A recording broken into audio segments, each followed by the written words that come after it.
this time, we ask that you please rise and remove your hats as the Nellis Air Force Base Honor Guard presents our nation's colors. Please remain standing as Motor Racing Outreach Chaplain Billy Malden offers our invocation. Gracious God and Heavenly Father, as we rise up here today, Lord, excited about the racing that's about to take place. Father, we do not take our liberty for granted. So, Lord, as we honor this flag and our great nation, Lord, we do so by first and foremost remembering the men and women of our armed forces, both here at home and abroad, as well as the first responders. We ask you to be with them and their families, keep them all safe. I ask you the blessings and your safety be upon the drivers, teams, officials today, all the fans that are in attendance, Lord. Let today be a great day, and may your peace just be with us all. In your holy name I pray, amen. Here to perform our national anthem, please welcome country music recording artist Sierra Black.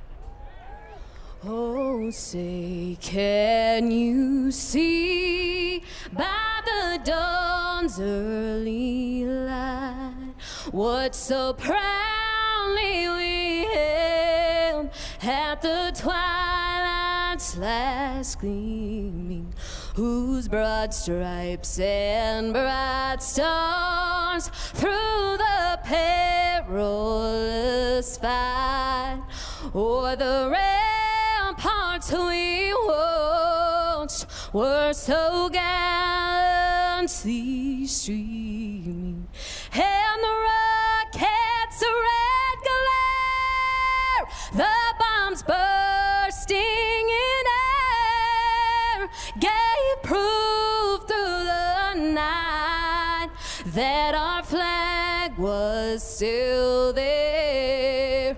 Oh, say does that star-spangled banner yet wave o'er the land of the free and the home of the brave?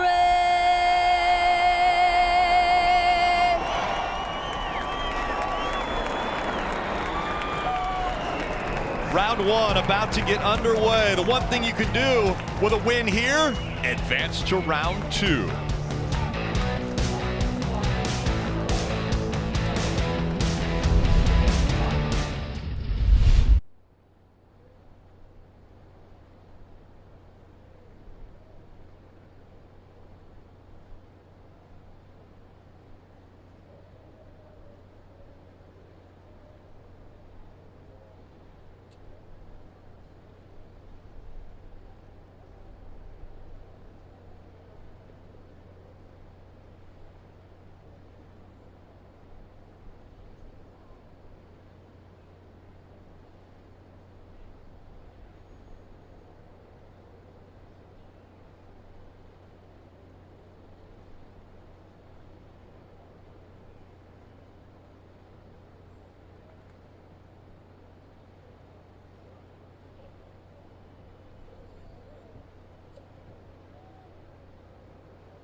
It was a beautiful day, the sun beat down.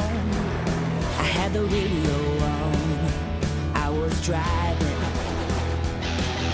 Trees flew by, me and Del were singing. Little runaway, I was flying. Yeah, running down a dream that never would come to me. Working on a mystery, going wherever it leads. Running down a dream.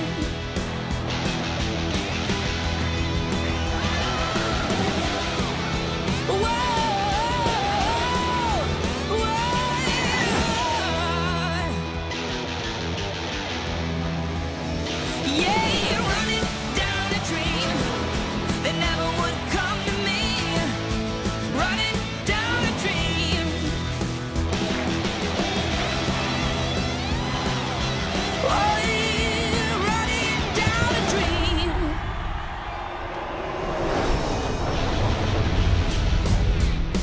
The NASCAR Monster Energy Cup Series South Point 400 about to get underway from Las Vegas Motor Speedway. And cars all on the grid, drivers strapping in for some stories before they fire the engines. Let's go to Parker Kligerman.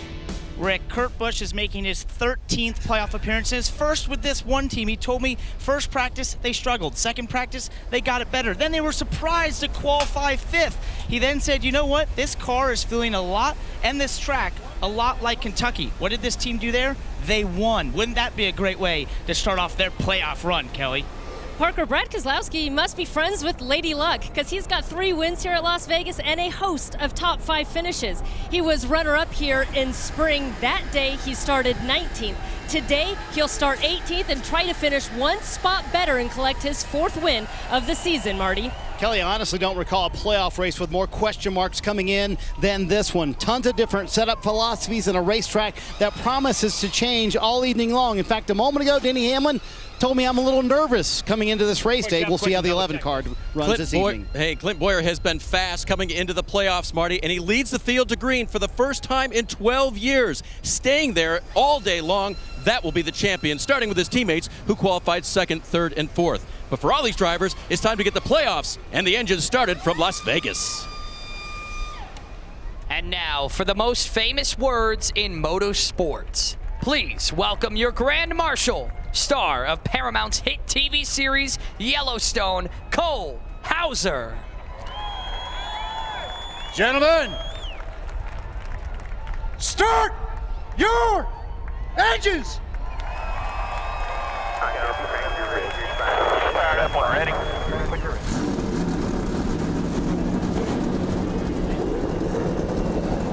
Will it be one of the Busch brothers winning at home and then advancing into the second round, or will someone outside the playoffs get the win? We'll find out.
Hey, race fans, when in Las Vegas, stay where the racers stay at the South Point Hotel, Casino, and Spa. Your ultimate pit stop on the Las Vegas Strip. South Point, everything you want, all under one roof. The first race, or the first round of the playoff. The pressure has ramped up with all of this. Time to get everything off the shelf. You got any power? Bring it. We've got a whole new season starting here. The guy knows how to get to the Final Four. He's done it. They got to eliminate the mistakes, try to complete these races. I think they know they have something to contend with. Elbows out every single race, fighting for every spot.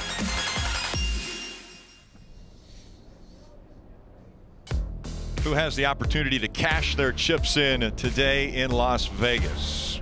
We're going to take a look at the South Point starting grid. It'll roll across the bottom of your screen. Clint Boyer surprised everyone when he was able to get his first pole since 2007. He will start in the front row alongside Daniel Suarez, the first guy who is not in the playoffs. Well, the other two SHR cars will round out the second row. Hometown guy Kurt Busch in row 3. Statistically, it's worst racetrack. Trying to change that today. And back there in 10th and 11th spot. Uncharacteristic, but great qualifying run from Mike McDowell, David Reagan in the front row motorsports cars. You're going to see more playoff drivers. They're kind of spread all the way through the top 20. I'm a little surprised by some of these qualifying efforts. You know, Denny Hamlin and Byron back in row 7, row 9. You got Brad Keselowski. I just expected these guys to be higher up. These first laps, Kyle Busch barely inside the top 20, Rick. First lap, first sets of corners. Could be pressure packed for these playoff contenders. And Joey Logano won here third race of this season, right at this racetrack. We qualified back there in the 11th row. Got Matt DiBenedetto back in row 13. Yeah, non-playoff guys. Or who of the non-playoff guys could come up and perhaps spoil this race? Remember, it's the one unique thing. They're going to be up there racing with those playoff contenders. And back there in 31st, Bubba Wallace, third last week in Indianapolis. Going to have to come from a long ways back to get another top 5 today. And rounding out the field, back here in row 19, Reed Sorensen, Joe Nemechek, and Joey Gase. All right, Steve. I know one number that we've been thinking about is the temperature. It's going to be about 100 degrees, which will be difficult for the drivers, but there's also a lot of other numbers that the crew chief and driver have to think about. Yeah, they're going to be crunching the numbers on a very difficult mile-and-a-half racetrack, raced all the way back in the spring, but now it's much warmer. A 1.5-mile trial with 267 laps, just over 400 miles. And as always, we're going to have some stage racing, stage 1 and stage 2. 80 laps, so just outside a fuel run. We'll have to see pit stops in both those first stages, and that leaves a little bit more racing for that final stage. 107 laps, 60 to 63 laps, but as we saw in the Xfinity race yesterday, that's kind of what we're guessing they could go on fuel. If it took a little strategy, maybe somebody could stretch that fuel tank a little farther. We saw stretching the fuel economy of one of those cars yesterday in the Xfinity race. That was able to get the win. We're going to ride along with a few different drivers. Guys, show us around. Right here we got Joey Logano, number 22 Ford Camera. He's going to have a reverse driver that you see right here. One of our playoff contenders. Also Kyle Busch, number 18 with the Toyota Cam. He also has a higher reverse driver camera. We'll get to see what he's doing inside that car all day long. And Kevin Harvick with the Motor 1 camera. He's going to have a side panner as well as this roof cam here. I love the roof cam, my favorite. And then Daniel Suarez with the Coca-Cola cam. You'll have that awesome helmet camera that we love to see. Gives you a great perspective of exactly what it's like from the view of the heads from the helmet there. All right, we want to remind you, playoffs starting today, right here. Everyone who was able to get playoff points throughout the regular season, those move on from round to round. So the start of the first round, everyone starts with 2,000 points. Then their playoff points were added to that. That's why Kyle Busch has 2,045 points, and Eric Almirola only earned 1 playoff point throughout the season, so he has 2,001 points. It's time now for the Subway Fresh Take, Steve. Well, Rick, playoff time. I think it's important. Let's explain how the playoffs work here in NASCAR. It's going to be 10 races. You just saw the points. How does that end up with those bonus points, those playoff points that come with stage wins, race wins? They can continue to fill that bucket throughout the playoffs, and every round they reset, and you carry those into each round. But it's all about rounds. It's knockout style. Starts with a round of 16. Las Vegas high speed, Richmond short track, Charlotte, Roval, and then guess what? 4 guys, they're out. We go down to 12 drivers at Dover. the unknown at Talladega, and then another mile and a half at Kansas, then down to the pressure-packed round of 8. 8 guys looking for 4 spots, Martinsville, Texas, and out in the desert, ISM Raceway. And that's going to bring them heads up. No more points, no more buckets to fill. 4 guys in Miami. Whoever finishes higher wins the championship, and it seems like that's required a race win here lately. It would shock me if it doesn't again this year.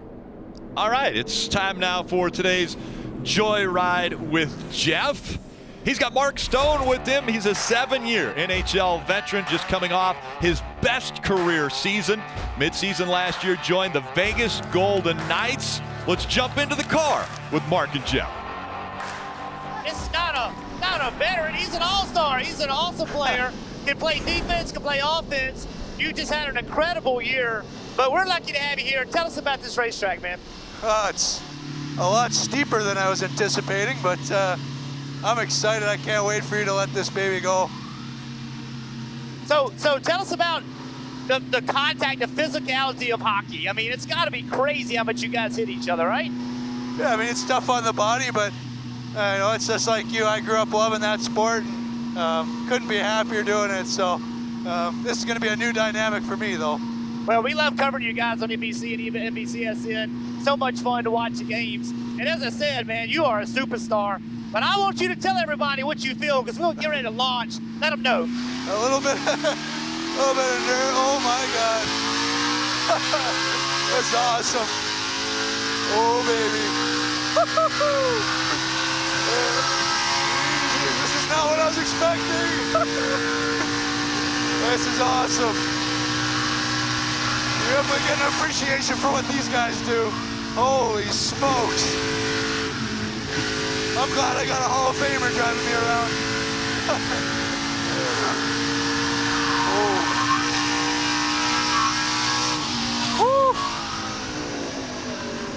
One lap's good for me. Awesome?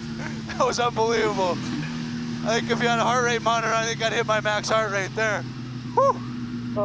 Man, we appreciate you coming up. But so tell about the heat, man. You used to playing on ice, but today you're out here in 100 degrees. Tell them how hot it is. I probably sweat more in one lap than I do all game, but I mean, just doing one lap, you respect those guys that are about to head out for lap 1. That was awesome. I appreciate it, Jeff. Dude, thank you for coming, man. Good luck this year. Hope you all kick some butt. It'll be fun to watch. That was awesome. Thanks, guys. I love the smile on the guys' faces whenever they ride along with Jeff. And remind you, opening night coming up on NBCSN. It's the Caps and Blues. And then, Mark, he'll have to take on the Sharks. They're at 10:30. Again, that's October 2nd, opening night. And I'm guessing that Mark's going to remember this ride, maybe tell his buddies about what took place there with Jeff Burton. They might be lining up. Speaking of lining up, 2x2 the field. Getting ready to kick this one off as they go down the Nellis straightaway. We're right next to Nellis Air Force Base here. We saw in the inside of the Toyota NBCSN car, on-track car, we saw the temperature there was over 108 degrees. You look at hottest races this season, right now it's 101 degrees. It is easily the hottest race of the year. I think the only thing higher than the temperature is the pressure. It's there and it's real.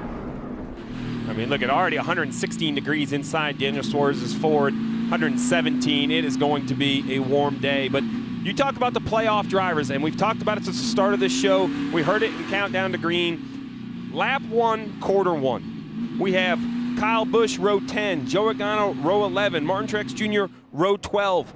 Playoff drivers deep in the field. That's new. In seasons past, they always seem to qualify to the front. This is going to be a different look for these drivers. All that work all year could go away in one corner. I mentioned the starts, restarts. They're going to be crazy. The playoffs are underway.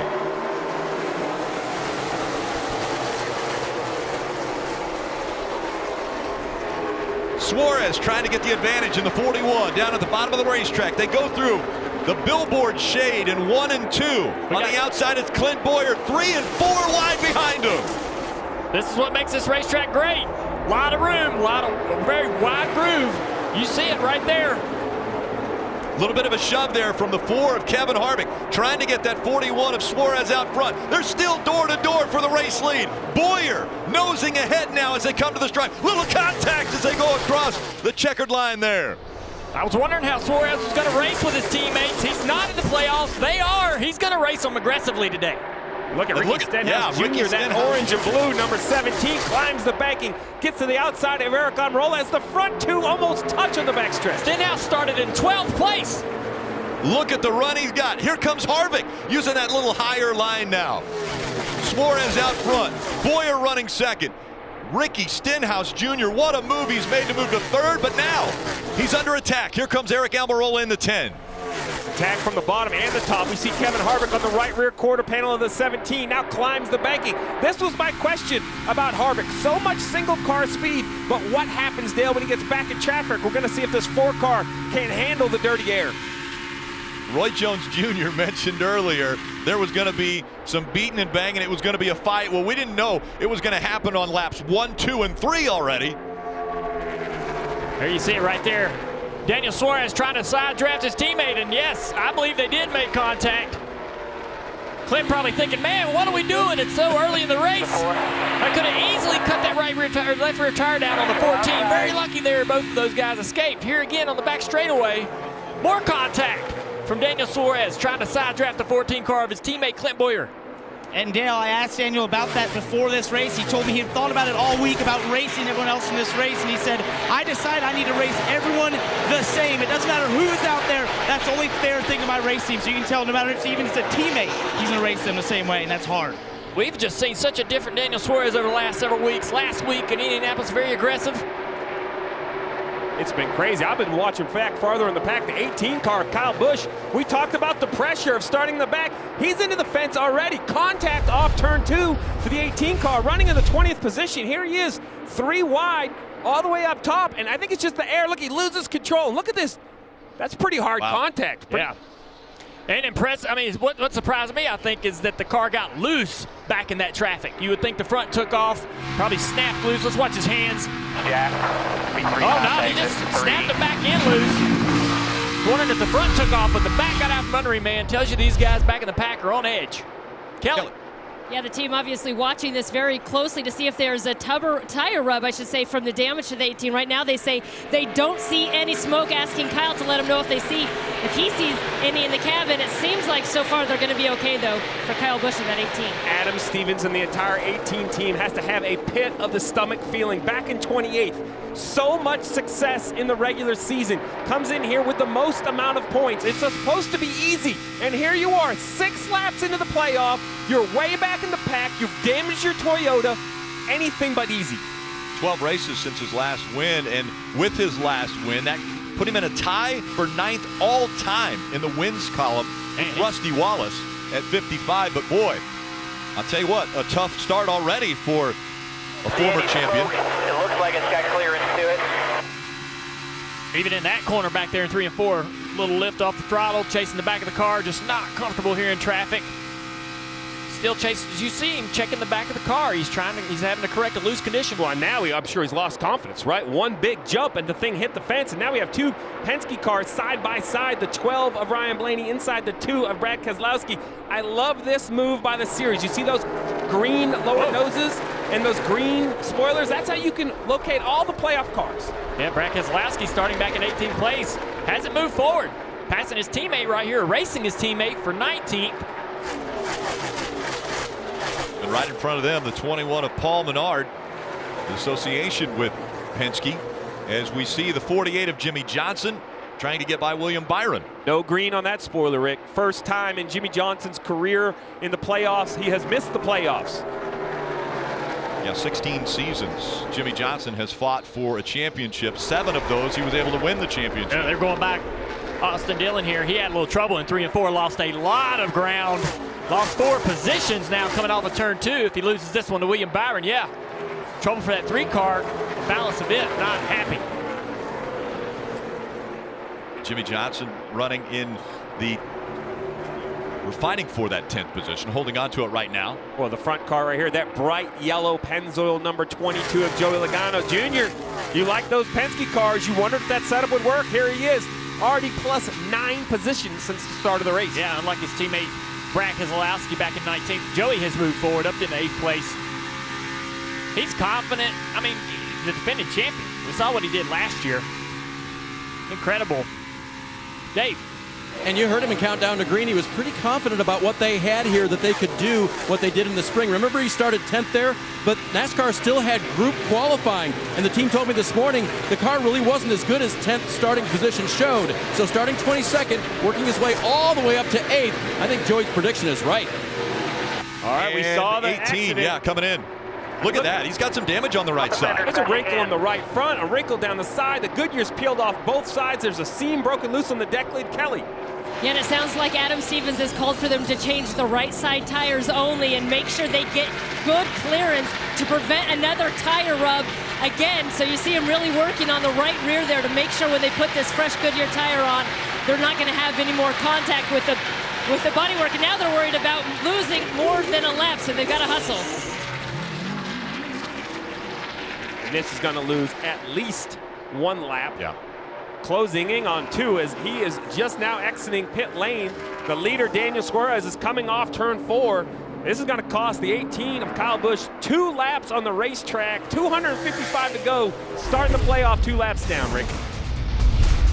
10 years ago, he was able to win the race here at Vegas. Look at this, though. Crazy racing to start off. 4 wide. And already, Kyle Busch into the wall.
Grab an ice cold Coke and buckle up. You're watching NASCAR on NBC.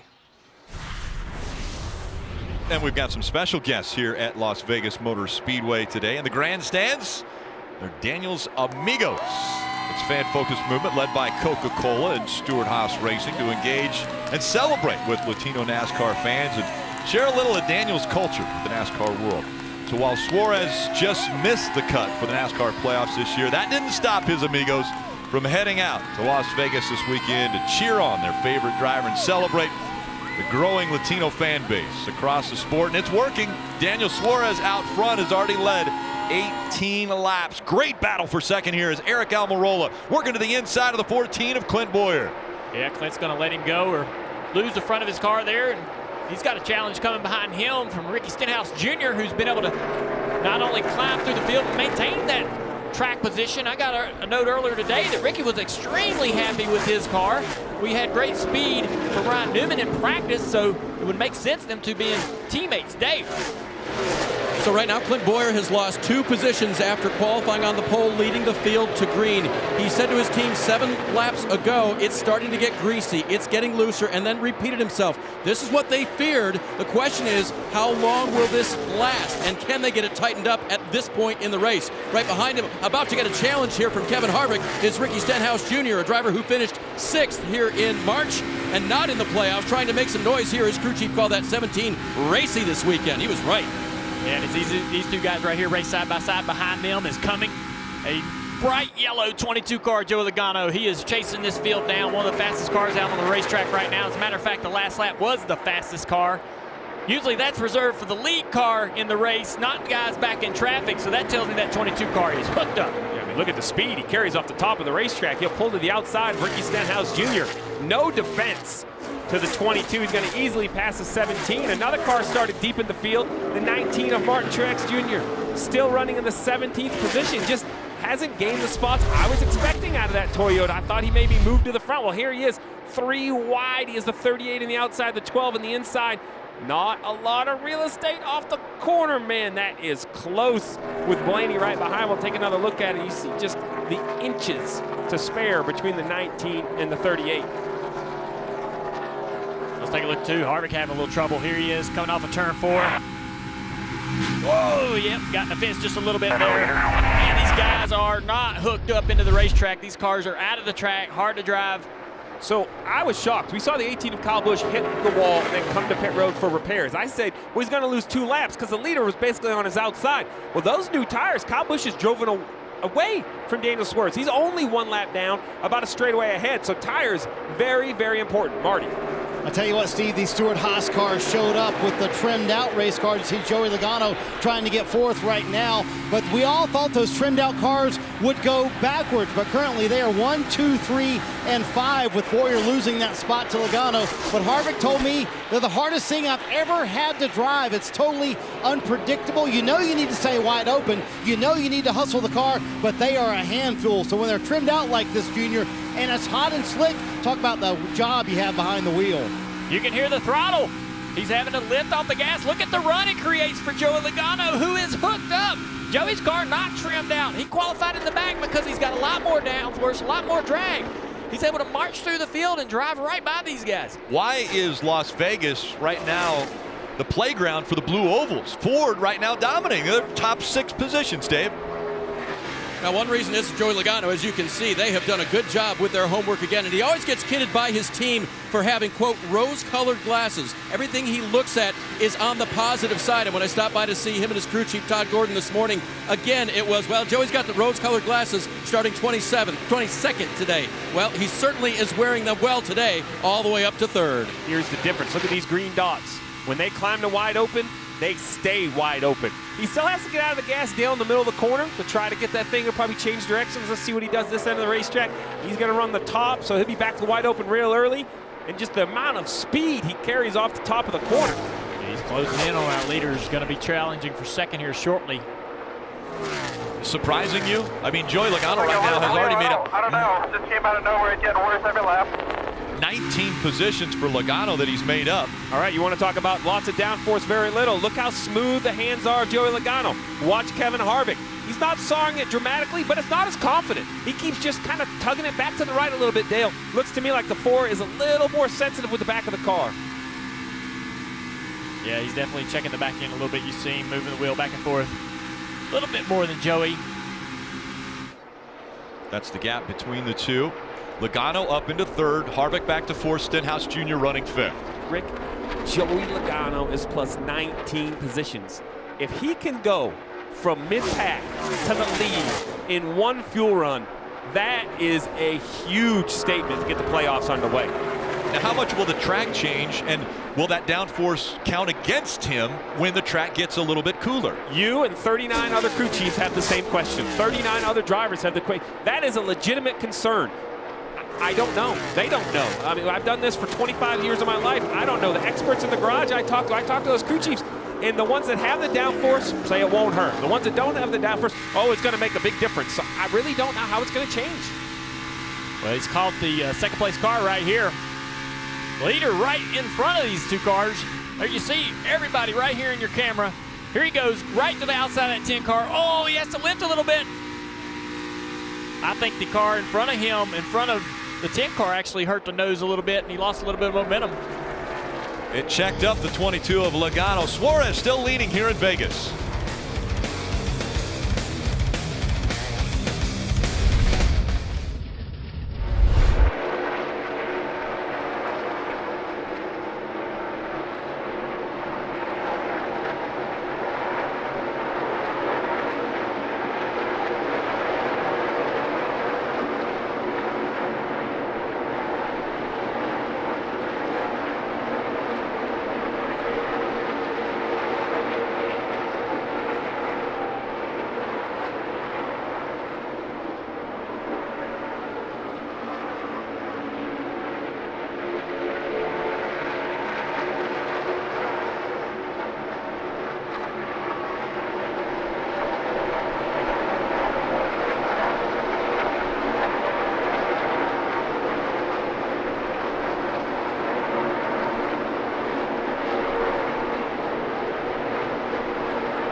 You're watching NASCAR Monster Energy Cup Series racing. South Point 400. It's been a carnival, well, a carnival outside the track and almost like a carnival inside the track. NASCAR Drive is your live race day companion. You can follow your favorite drivers all race long with our high-definition in-car cameras. Visit NASCAR.com/drive or download the NASCAR mobile app today. Suarez was the race leader when we went away, but right now it's Joey Logano. He actually had to pass Eric Almirola to get the lead because Almirola was able to get by the 41 of Suarez. The tire tracks was the 22 of Logano. You see that 10, it's just a nice job around the bottom of the racetrack, more efficient. And then this really shocked you. I think we thought he had to run the top of the racetrack. Nope, goes to the white line and works inside the 10 car. Yeah, both of those passes made on the bottom definitely surprised me. Out back, drive right this here, though, buddy. is tough for the 10 car because you can't defend it. You can't take his line away because he's good on the bottom and the top. 22 car Logano. But Rick, you said it. Yesterday we saw Christopher Bell dominate the race, didn't go to victory lane. This race has been moved later in the afternoon than it was yesterday. We expect the lights to be fully lit, the sun completely down when the big payday happens at the end of this race. So we'll have to see, does Joey Logano, Todd Gordon have to continue to make adjustments? Right now, they have the car in the field, the best car in the field, but track is going to change quite a bit. Parker. And guys, just a quick update on the two Stuart Haas cars running behind Joey Logano. They're starting the 10 of Eric Almirola. He told me before the race he was very confident in his car on the bottom. I asked him about using the top, and he said, I'll only go up there if I'm getting crushed. Well, since he's gotten to second place, and although Logano was using that top side to get up there, he doesn't feel like he's getting crushed yet. He doesn't want to risk putting that car in the wall early in the race by running up next to the wall. He'll save that for later. Behind him, his teammate there, Taylor Flores, who led the majority of this race to start, about 10 laps ago, came on the radio and said, I have no grip. So we saw that flip around lap 25 in the run between cars that had the downforce and those cars that are trimmed down. It looks like that 41 is going to be looking for some grip when they get on pit road. And because of that lack of grip, I expect pit road to get very, very busy right here in the middle. As you see in the square, saw the wheel, and sure enough, as we look at halfway in stage one, we're going to see some cars peel off, come to pit road, and starts with the 9 of Chase Elliott, Parker. Right, guys, was running in the top 10, was very tight off the corners, especially turn 2. It's going to be Ford Goodyear tires, Sunoco fuel. You see that adjustment in the right rear to help out that car, Kelly.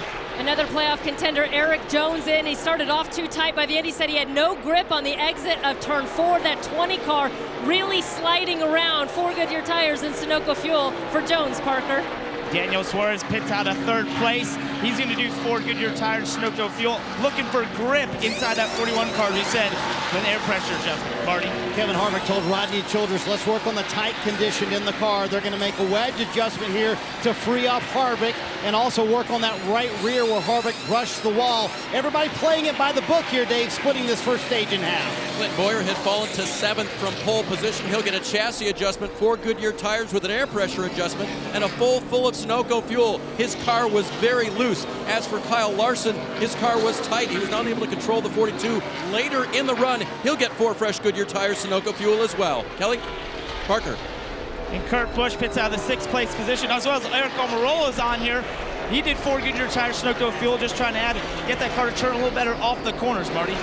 Martin Truex Jr. not making the progress that he would have liked, so they're going to make a fairly significant change here. So the car was just too tight for him. Kind of got mad at Ryan Blaney for blocking him at one point. 4 fresh Goodyear tires for Truex, trying to free up his race car, and a quick stop for the 19 bunch. We'll see if that gains him any track position. From 22nd to the lead, Joey Logano has led the last 9 laps. He'll give it up now for fresh Goodyear tires and Sunoco fuel. His chief complaint as he was heading into the corners, the car would not turn well to the 2/3 mark. So they'll make adjustments for that. They'll also take a look at the wheels, Rick, because there was a possible vibration, maybe a loose wheel, as behind him William Byron pits as well. Little surprise, the 22 of Joey Logano. Great race car, but stayed on the racetrack a little bit longer, and I was thinking it was going to be the 41, but now you have the 10 of Eric Almirola as well. So the 41 has already came to pit road for service. He's going to be the leader of the race. It's going to be between him, the 22 of Logano, who's leaving pit road. He's just in front of the 41. There he is. Oh, the 41 had to check up off of turn 4. Oh, that might save Joey Logano right there. Here comes Eric Almirola in the 10. Right now, Michael McDowell being scored as the race leader, as he has not been to pit road yet. Ty Dillon's up there, Landon Castle, Corey LaJoie.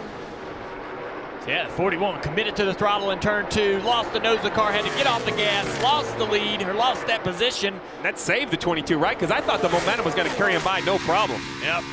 Look at the car bottoming out a little bit through the corner on low air pressures, hitting the ground. They got that thing sucked down to the racetrack really good. The 10 car trying to take this opportunity to stay right on him, keep the pressure on. And again, these cars have been to pit road. 4 still have not. McDowell, Ty Dillon, Landon Castle, and Corey LaJoie, they have not made their green flag pit stops yet. I'm so impressed by this 22. Tires matter. He ran 2 extra laps, which normally would cost you time. But he somehow got on pit road, blended back as the leader. I'll tell you one of the reasons why, Steve, is because their pit crew is so good. That's one of the things that won him a championship a year ago. His pit crew's good, but it wasn't smooth for Joey Logano. He ran 2 good laps, but coming down the backstretch, you're going to see right here, hand out the window. I'm coming, I'm coming, I'm coming. He cannot go to the top of the racetrack. Well, the 66 is going to give him the top.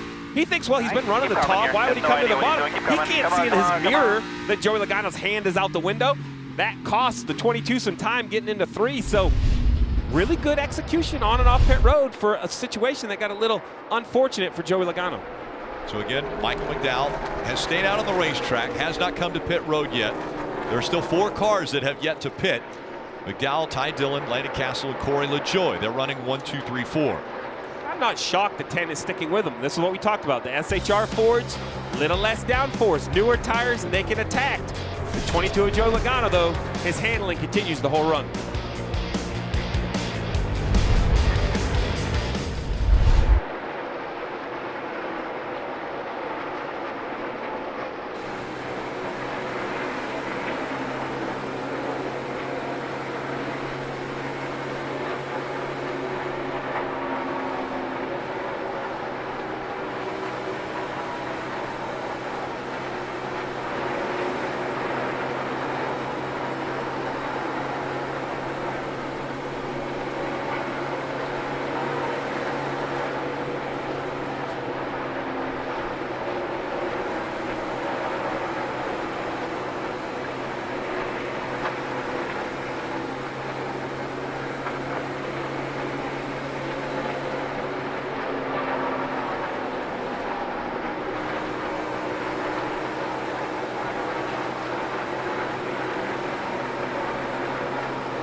NASCAR on NBCSN is brought to you by South Point Hotel, Casino, and Spa, where the racers stay in Las Vegas. And on Thursday night, South Point kicked off the race weekend with a bowling tournament to benefit Speedway Children's Charities.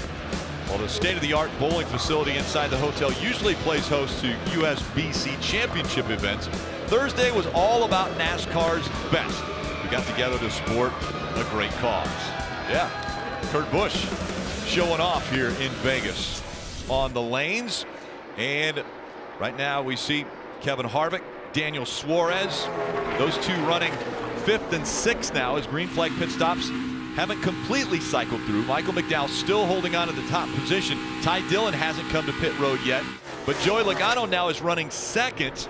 He's 9.8 seconds behind McDowell, so McDowell will have to pit here very shortly, and Logano will take back over the lead. Yeah, I'm pretty surprised or impressed, I guess, by Kevin Harvick's speed here of late. He got into the fence, went through that pit cycle, made some adjustments on his car, lost a little ground to his teammates before that pit stop, and now he's gaining it back, working his way back into the picture here. We talked about how out of the throttle he was, how uncomfortable it looked inside his car with the way his hands are working. He's either driving the heck out of that thing or they've improved it a little bit, maybe a little both. How big of an adjustment as a driver are you going to make on that first stop when things looked like they were out of control? You know, you just got to talk to your team, and a lot of drivers use different scales about how bad things are, maybe a 1 to 10 scale. Give them an idea of just how severe the issue is. And you make, you know, they've been together with him and Rodney Childers. They know each other so well. So they know exactly what they're talking about using the same language. Parker. And guys, just a little update on his teammate in front of him there, Eric Almirola. When he came out of the pits, he came across radio and said that he was actually on the splitter in the center of the corner and then just a bit loose off. And his crew chief, Johnny Klotzmeyer, said it's because we were going for that in our adjustments. Maybe, just maybe, they were trying to get a little bit more long-run speed to keep up with that 22 car, to put a little grip in it. And that's sometimes the price you pay when you make those adjustments. You go a little too far and you end up on the splitter, Marty. Parker, a moment ago, the guys were talking about Kevin Harvick, his teammate. Rodney Childers took a fairly decent swing at it this past time. Car was too tight for Harvick. But the one thing he said to me this morning that kind of stuck out in my mind was the unpredictability of the race car. I've heard a number of teams talk about that. With this package, even the weather can kind of throw you off. So that, to me, Steve, is what's going to make this race so intriguing. Right now, it's warm. It's 100 degrees out here. But we're going to finish in the complete darkness. So the crew chiefs, the drivers, all kind of guessing at what they're going to need at the end of the race, which is not what you're going to need right now. Well, you have to guess, and you have to just execute. You can't panic. This is the first race, the first stage of a 10-race playoff. You have to advance. But if you are Kevin Harvick and you have some playoff points, you just can't panic. You have to kind of let it all settle. Another great car. Ricky Stenhouse Jr. had such a great start to this race. Back on pit road, Dave. Into the wall, Steve, and a right rear tire down for him. They make some changes, fixes, and just put on 2 rights. And that's the execution I'm talking about. When you talk about inconsistency, you have to leave yourself a little bit of a cushion. We've now seen Kyle Busch in the wall. The 4th Kevin Harvick has made light contact. Ricky Stenhouse Jr. in the wall. The track conditions must be very difficult. So let's ask a guy who was just out on the racetrack. Jeff Burton, you were in the Toyota on-track car. You're joining us now in the booth. What was it like down there? Well, first of all, it's just so hot. I mean, it's so hot outside today, and I think you're seeing these drivers get into the wall because of how slick this racetrack is. It's really pushing them. I don't know the words to explain Joey Logano's run from mid-pack up to the lead. That was just crazy. The start of this race was wild, seeing those guys 3 wide, 4 wide. And I just think that these teams and drivers, from what I'm seeing, are going to have to keep up with this racetrack. It's going to start cooling down. It's going to change a lot. I'm curious if Logano, who's so fast now in the heat, can still be fast, Steve, when it cools down. And Keselowski back there 19th, a guy like that, will he get better when the track gets cooler? And at what advantage will they have? Remember, we're 22 laps away from the end of stage 1 where points are going to be provided. So, even though you're set up for the sun setting and the lights coming on, not being good. If you look right here, Eric Jones, that's the 12th place car. Denny Hamlin, that's the 13th place car. They're not in any position to be awarded stage points. Versus the right side of your screen, you have Eric Almirola, that's 2nd. Kevin Harvick is 3rd. Remember, these playoffs, Jeff, a win is great and you advance, but it's really old school, right? It's a battle for points. Yeah, and Kyle Busch. Yeah. He's 2 laps down. I mean, he is 2 laps down, and Joey Logano is driven away from Kyle Busch and hurting Kyle Busch trying to get that lap back. And Joey Logano knows that. And he doesn't want to let him get that back 1 lap. Regular season champ. Yes. If you could somehow eliminate Kyle Busch in round 1, you would have thought that's a long shot. But right now, we're talking about giving up 40, 50 points to these guys. Man, it could be a championship favorite in trouble early. Steve, Jeff, those guys, though, those playoff points almost count as, if you're thinking about golf, a mulligan. Almost he gets 1 race that it can be bad. But we've seen where 1 race builds to another race. Next thing you know, they're fighting in that last race of the round just to make it to the next round. Well, if it's a mulligan, Rick, he just hit his into the water. So, I mean, he doesn't get another one. I mean, he's definitely out of bounds currently. And the concern I have is the car is hurt. He's 2-3 tenths off what I think this 18 should be running. And what should have been, could have been a pressure-free first round, could immediately ramp the pressure up for these next 2 races and the rest of this race, Kelly. Yeah, and certainly crew chief Adam Stevens seemed relaxed before this race. Remember, they had 45 point cushion coming into it. And Stevens told me, look, we don't really need to go out there and hit any home runs in this first round. We just need to score some base hits. That ought to be good enough. Well, as you said, now 2 laps down to the leaders. I'm not really sure what you call this in baseball terminology, but not the start to this playoffs they wanted. Whoa! And almost up into the wall. We saw the 10 of Eric Almirola get really loose and out of shape. He goes up the wall and up toward the wall, and the 4 of Kevin Harvick gets by him. That was for 2nd. Yeah, getting down in the corner. Harvick had been hounding his 10 car for a few laps. I thought this pass was going to happen eventually, and you see it. He drives down into the corner underneath the 10. The 10 just gets loose. I don't think he was really affected by the 4, but just is chasing the back of his car. Something that happened a little bit earlier. Mike McDowell stayed out on the racetrack. I believe he run out of gas here or is having trouble slowing his car down. Look at that. Almost created a problem for those guys behind him as he's trying to slow his car down, getting into pit road. Really close. 17 to go in stage 1. It's Logano, Harvick, Almirola, Suarez, and Kurt Busch up front as we go NASCAR nonstop.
12 laps to go in stage 1, Monster Energy Cup Series racing from Las Vegas Motor Speedway. You can go inside the headset with access to NASCAR scanner all weekend long. Listen in on pit strategy, spotter communication, crew chief calls.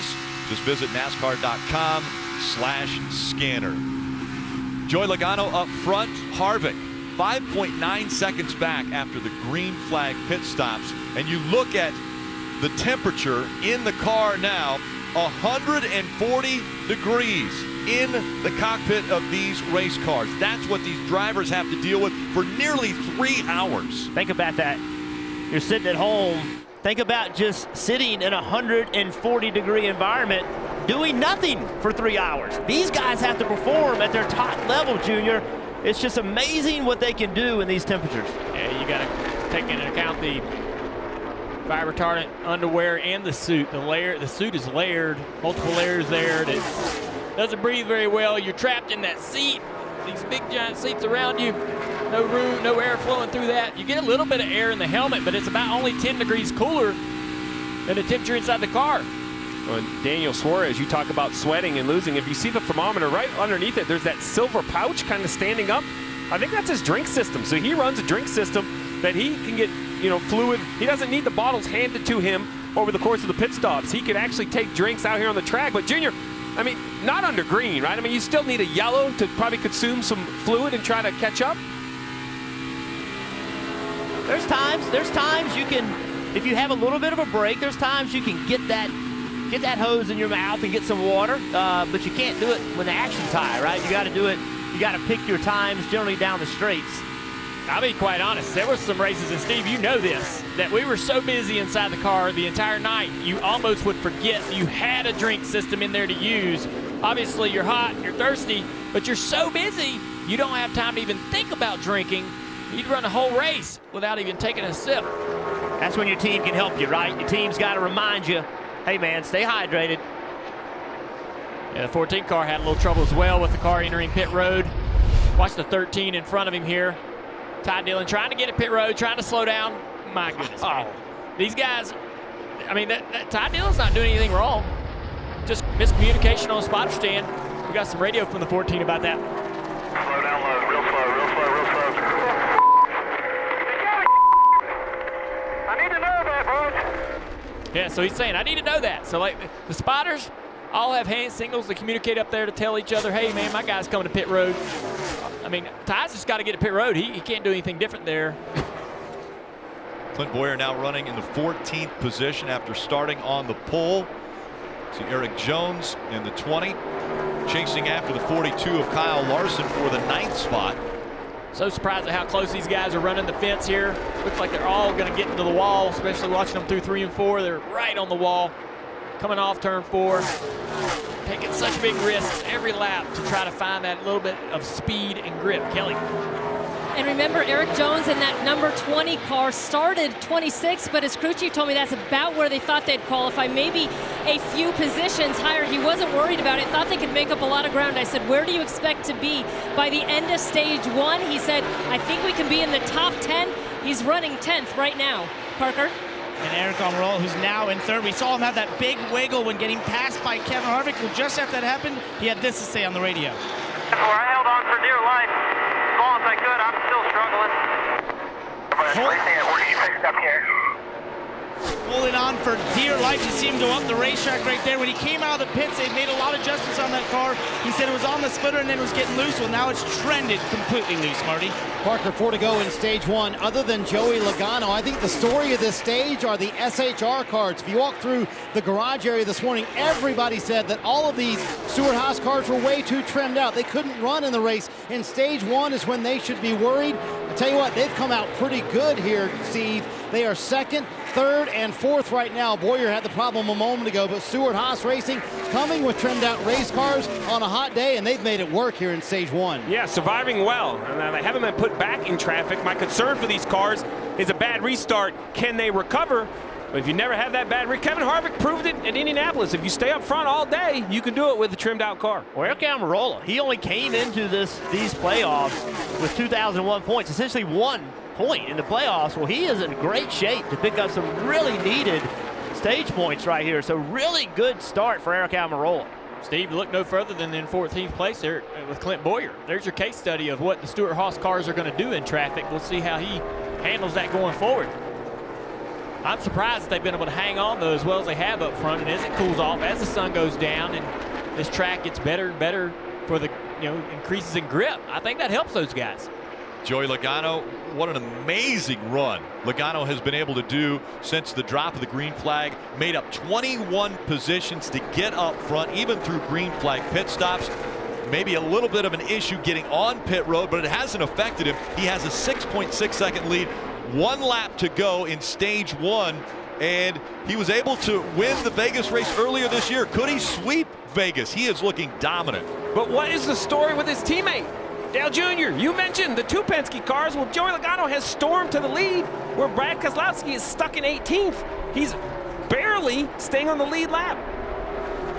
It just shocks me that could be so different. Joey Logano's going to do it. He wins stage 1 at Las Vegas. Harvick will hold on for second. Almirola ending up in third. Suarez, again, he was the first driver that didn't make it into the playoffs after Indianapolis last week. Finishes fourth. Austin Dillon is fifth. Kurt Busch, William Byron needing those valuable points. He finishes seventh. Truex Jr. eighth. Larson ninth. You're watching the South Point 400.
This NASCAR playoffs, Ford drivers are racing for your chance to win. Enter at NASCAR.com/Ford Playoffs promo for a shot at high performance prizes that'll unlock when Ford drivers crush it on the track. Plus, get an entry for a 2019 Ford Mustang GT when you register. And right now, the Ford drivers are crushing it here at Las Vegas. The top 4 positions all held by Ford drivers. Monster Energy Cup Series. Playoffs continue next week. It's short track racing under the lights at Richmond Raceway. Catch all the action next Saturday in person. Visit NASCAR.com/tickets. And there's a great perspective outside of turn 4 as the field getting ready to come to pit road after the end of stage 1. And led onto pit road by the 22 of Joey Logano. Parker. And a great stage for Eric Onroll, who finished third there, said that was part of the plan, get stage points when they can. But right now at the end, he came across radio and said, I'm really, really loose. I've got nothing to lean on inside that 10 car. So they're going to do 4 Goodyear tires and Sunoco fuel and an air pressure adjustment to help him out, Marty. Kevin Harvick said the rear grip got worse as I ran, but the turn was much better. Rodney Schilder said, I've got to get some wedge out of it before it gets dark, but I can't afford to do it under caution. It'll take too much time. They're going to wave that off right here, Dave. One more playoff point that carries over through the first 3 rounds for Joey Logano. His car was just a little bit loose entering the corner. He will get the 10 stage points as well, 4 tires and fuel. Race off pit road brought to you by Kroger as we see one spot made up by Kevin Harvick on pit road. Logano loses one. Almirola holds position.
Stage 1 completes. NASCAR Monster Energy Cup Series South Point 400 Las Vegas Motor Speedway. Post-race coming up after the race, and of course proving ground. There's the Mobile One Peacock pit box. Everyone getting ready for the action once again. And Junior, at the start of the show, you mentioned it was going to be Penske and Stewart-Haas Racing. Are you surprised by what we saw out of Logano? I'm a little surprised by what we've seen out of Brad Keselowski. Okay. He hasn't been able to match what Logano's done. But yes, Logano is on fire. He's in a zip code all on his own. But Kevin Harvick's been making gains, making improvements to his car. I wouldn't be surprised as we get later into this race and it gets dark and cool, well, cooler, that Harvick's going to do some real damage to that lead that Logano has. Yeah, temperature changes are definitely going to come into play. Let's bring in Jeff and Steve. Guys, surprised? Well, I'm a little surprised by the strength of the 22. I knew he was going to be good, but from mid-pack to the lead right away, Jeff, was shocking. And then the 18 of Kyle Busch, not the driver I expected to make a mistake early in the playoffs. No, but pushing hard. It is the playoffs, and he's been pretty clear he doesn't like this package, and I think his frustrations are high. And he started the race, in my opinion, frustrated, and that has an effect. You've got to have a positive attitude. This is going to be a difficult playoff. It just is, even with that advantage you came into it. So going to have to get over that somehow and go to work. Yeah, mistakes not just on the racetrack. Martin Truex Jr. lost like 10 spots, Rick, right there on that pit road exchange. Pit crews as well. Pressure's on for everyone. It's time to go back to work as the field approaching the Geico restart zone. Remember how crazy the start of the race was. Harvick, Logano, side by side. Harvick on the outside, Logano on the inside. Now a little shove from William Byron. He had a great pit stop. He's running up here in the third spot, fighting for second. Well, maybe for the lead. He goes to the high side. 20 of Eric Jones slow on the track. 3 wide, Harvick in the middle. That's not where you want to be. Logano with a little help there from Eric Almirola. But how about William Byron on the outside? Now fighting for the lead. Couldn't quite get to that quarter panel. There he goes. Get that side draft, slow that 22 down. Look at this action in the pack. Oh, you're 4 wide. It's crazy. Brad Keselowski right in the center of it.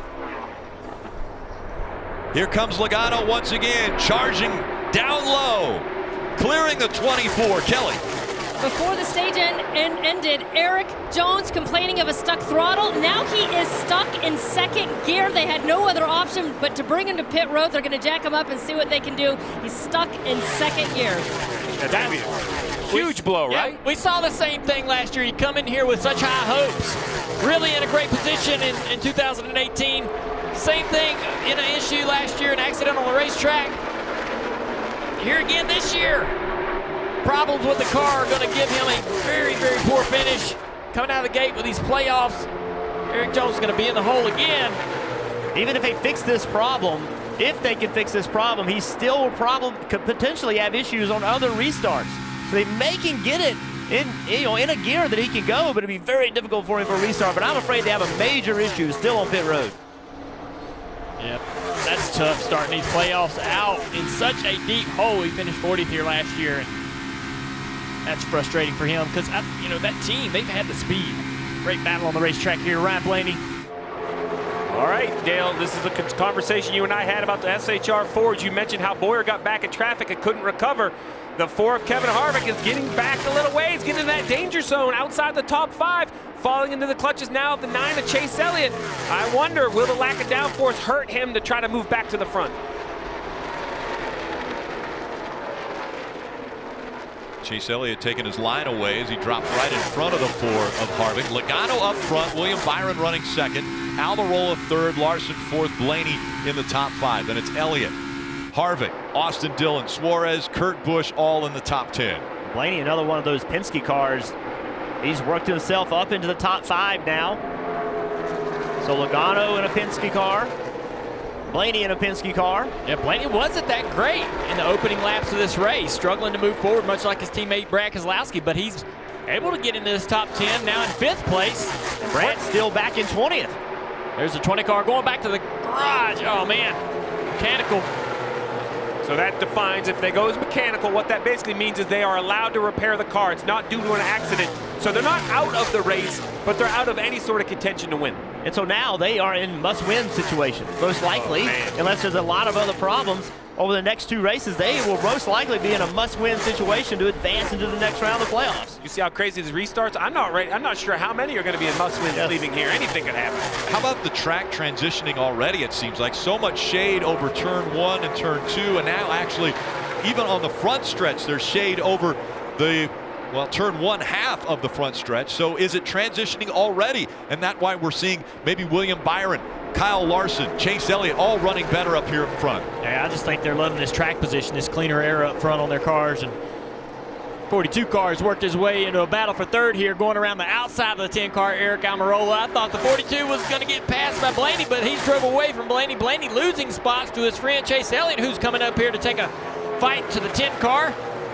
And they're both using this outside lane.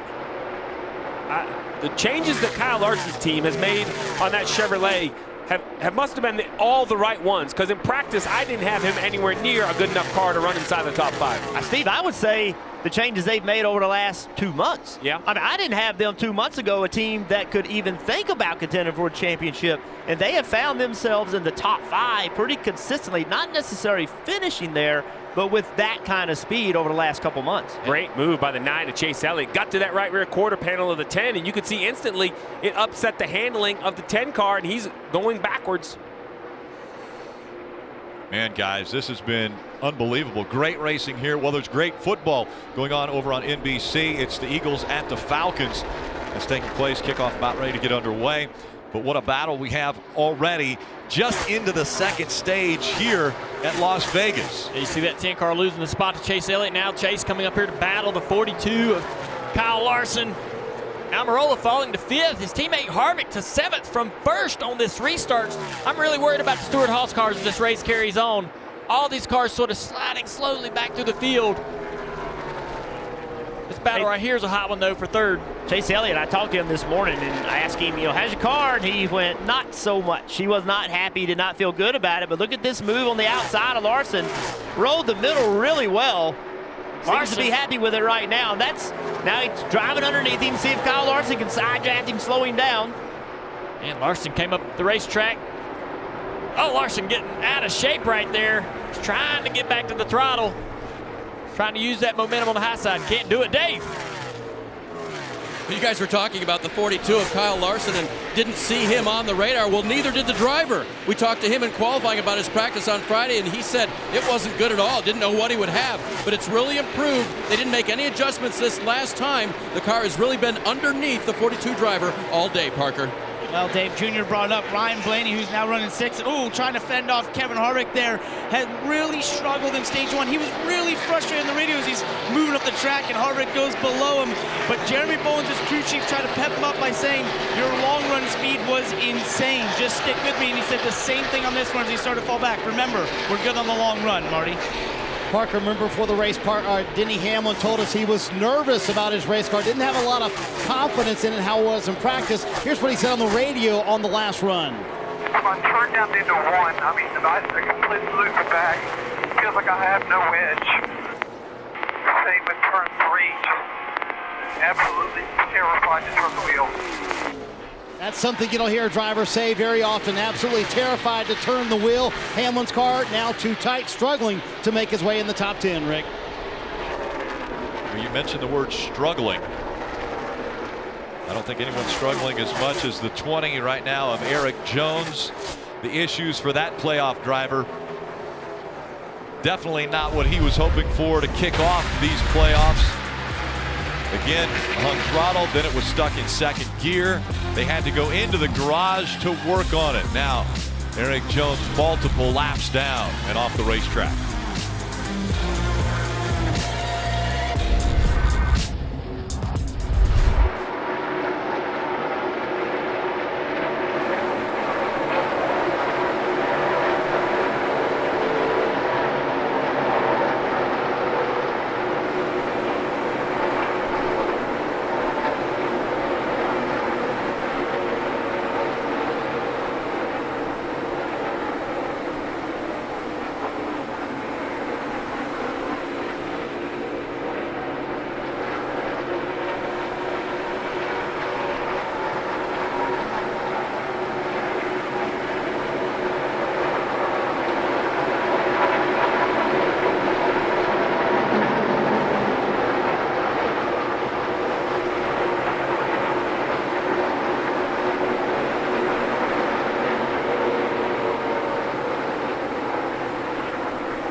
NASCAR fans, American Ninja Warriors also in Las Vegas, and tomorrow night on NBC, it's our season finale. And we've got big news. For the first time in 4 years, one of our ninjas wins $1 million. It's huge. Now, let's go racing.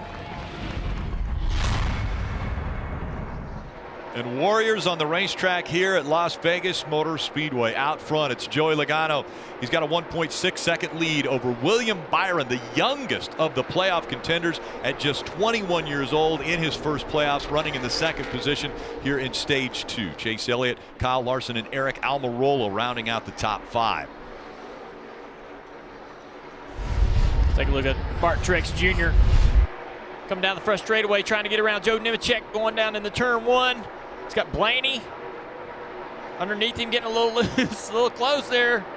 Truex just leaning on old Nemechek there, going down into turn 1, no problem. Marty. Hey, Junior, Steve mentioned it a moment ago. Martin Truex Jr. in that last stop came in 8th, went out 18th. They had a little trouble on the stop, almost let the right front get away from him. Nearly an uncontrolled tire. Martin said on the radio, hey guys, get the jitters out. We cannot have that in the playoffs. Since then, he has driven his way from 18th to 7th now. And he told the team a moment ago on the radio, we got something to work with here. Keep an eye on that 19. He's been one of the 3 fastest cars on the track the last several times. Yeah, Marty, we take a look at the Toyota driver update for Martin Truex Jr. Started in the 24th position, currently running 7th. So he's been all the way up to 4th, and now has settled back here in the 7th spot. You see Chase Elliott, he's made the pass on William Byron, and Elliott looks to be now trying to track down Joey Logano. Yeah, he did that on the bottom of the racetrack down in 1 and 2, but he started to run around the top of 3 and 4. Got all kinds of momentum down the front straightaway. William took the top. Look at that 42 car. He's doing the same thing, building a ton of momentum around the top of 3 and 4. He's going to have a run on that 24 shortly as well. I really think that's where Chase Elliott saw it, Dale, right? I know he's in front of the 42. I'm sure the spotter, though, saw how much the 42 closed in on the 9, running the top. The 9 moved up. He used that run down the front stretch. This end of the racetrack, it seems like they're a little lower. Maybe it's the shade that's adding more grip, but in the hot end, the sunny end down here at 3 and 4, Dave, it seems like right around the top is working. So as we watch Larson creep there goes William Byron up to test it a little bit, see if he can get that momentum as well and try not to lose 3rd. That car has been pretty tight in the first run, a little less tight in the second run. They've just sort of been creeping up on the balance of the car for William Byron. When I talked to his crew chief, Chad Knaus, this morning, Chad told me we don't have winning speed yet, so we're going to have to really work on the points. Remember, they got 4 in that first stage. I don't know, with this speed, I think they're creeping up on the speed as well. Yeah, so Martin Truex just talked about how he's coming from the back after that bad pit stop where he just got by Kevin Harvick to take over 6th place, and running down Eric Almirola as well. You see where he's running. He's moved up the racetrack as well, right against the wall on the exit of turn 4. We saw this last night in the Xfinity race. Looked like the bottom was the place to be, but as this track rubbers up and that bottom gets tight, those guys move up the racetrack to find some turn, and they use that high line. This track's took a lot of rubber this weekend. There you see it. The sun shines across that racetrack in turn 2. Great race tire for this racetrack this weekend. And now, Eric Almirola trying to hold off Martin Truex Jr. as well as Kevin Harvick. Those two have been on a good run. Martin Truex Jr. looks to the inside. He's going to try to take the spot away. That's for 5th. See Martin all the way on the very bottom of the racetrack, trying to get as far away from Almirola as he can to keep Almirola from side drafting him, slow him down, clears him. Even with that pass, going to move. Yeah, even with that pass, being right close to the 10 car, second fastest lap of the race, that time by. They talk about it's hard to pass. Well, Joey Logano drove from mid-pack, and now the 19. He's driven from mid-pack. Kelly? So Joey Logano continues to lead this race. His teammate Brad Keselowski mired back in the 20th position. His crew chief Paul Wolfe told me they were on both sides of the balance in practice on Friday and thought they had hit some middle ground. But Brad not at all happy with the handling of this number 2 car. I'm just trying to help you here. It's so much different than it was Friday. I don't know how to diagnose it. Ride quality much worse. Definitely dragging pretty hard. Like something's wrong. I just don't know what. Brad went on to say the balance is just all over the place. Loose in some spots of the racetrack, plowing tight off turn 4. So I don't know what Paul Wolfe is going to do next time they come to pit road to try to sort out some of these handling issues. Some of it is hope that the track is going to come to you. I mean, there's so many different issues they're dealing with. I don't know if an adjustment or a single adjustment is going to have to be a combination of adjustments. But the issue is in the 20th position, close to losing a lap. We're closing in on pit stops. Will the two of Brad Keselowski try to come to pit road early, gain a little time on his teammate, who happens to be the leader, Joey Logano.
Wednesday morning at 9 a.m. Make sure to join the morning drive. Bagman and Pistol Pete Pistone. They'll be joined by Steve Letarte this week on NASCAR Radio Channel 90, NBC Sports on Sirius XM. And coming up on some green flag pit stops, is that the strategy we should be expecting, Marty? Yes, H2 zipping by here, Rick. We're almost halfway through it. So, Steve, the book would tell you kind of pit halfway in between the stage, right at lap 40, if you will, as Kyle Larson shoots to the top of the racetrack. But if you're William Byron, Chad Knaus, maybe you pit early, you get tires on sooner. But remember the spring race when Kurt Busch and Matt McCall ran long in this stage. Then at the end of the stage, they didn't pit, gained a ton of track position, wound up getting a top 5 out of it. So is that possibly in the playbook this evening for these drivers, even though it's really hot out here in Vegas in the fall? Well, I think it's definitely in the book, but not quite as front and center as it was in the spring. Why it did work in the spring, mid-50s, a lot more wide open throttle time, a little bit more unexpected handling of the race cars here in the fall with the hot temperatures. We see cars sliding around. Tires are just so valuable. I think you're going to give up too much time. And you said it, though. We're going to see cars come to pit road. I expect the 24 to be one of the first cars to come to pit road because his lap times were falling off. Parker. And here's the answer to Marty's question. They are not going to go long on the one car. They're going to be one of the first on pit road. Decision by Matt McCall to bring Kurt Busch down here. Struggling with the front end of that race car, especially the left front, just says not in the racetrack. It's 40-liter tires and Sunoco fuel, Dave. So William Byron losing positions will bring that 24 car to pit road. He'll get an air pressure adjustment, 4 tire change for him. It wasn't really that bad, but he was going the wrong way, speed falling off. Clint Boyer, on the other hand, top of your screen, couldn't stand it any longer. That car was so much worse than the last run. He asked what adjustment they made. He said, please put it back. You'll see a wrench go in the rear window with 4 tires and fuel as well. And for Kyle Larson, his car at the moment, he told his team, was just a little bit on the tight side off of turn 4. So heading to that wall, couldn't quite get it right. He'll take on 4 tires and fuel as well, Marty.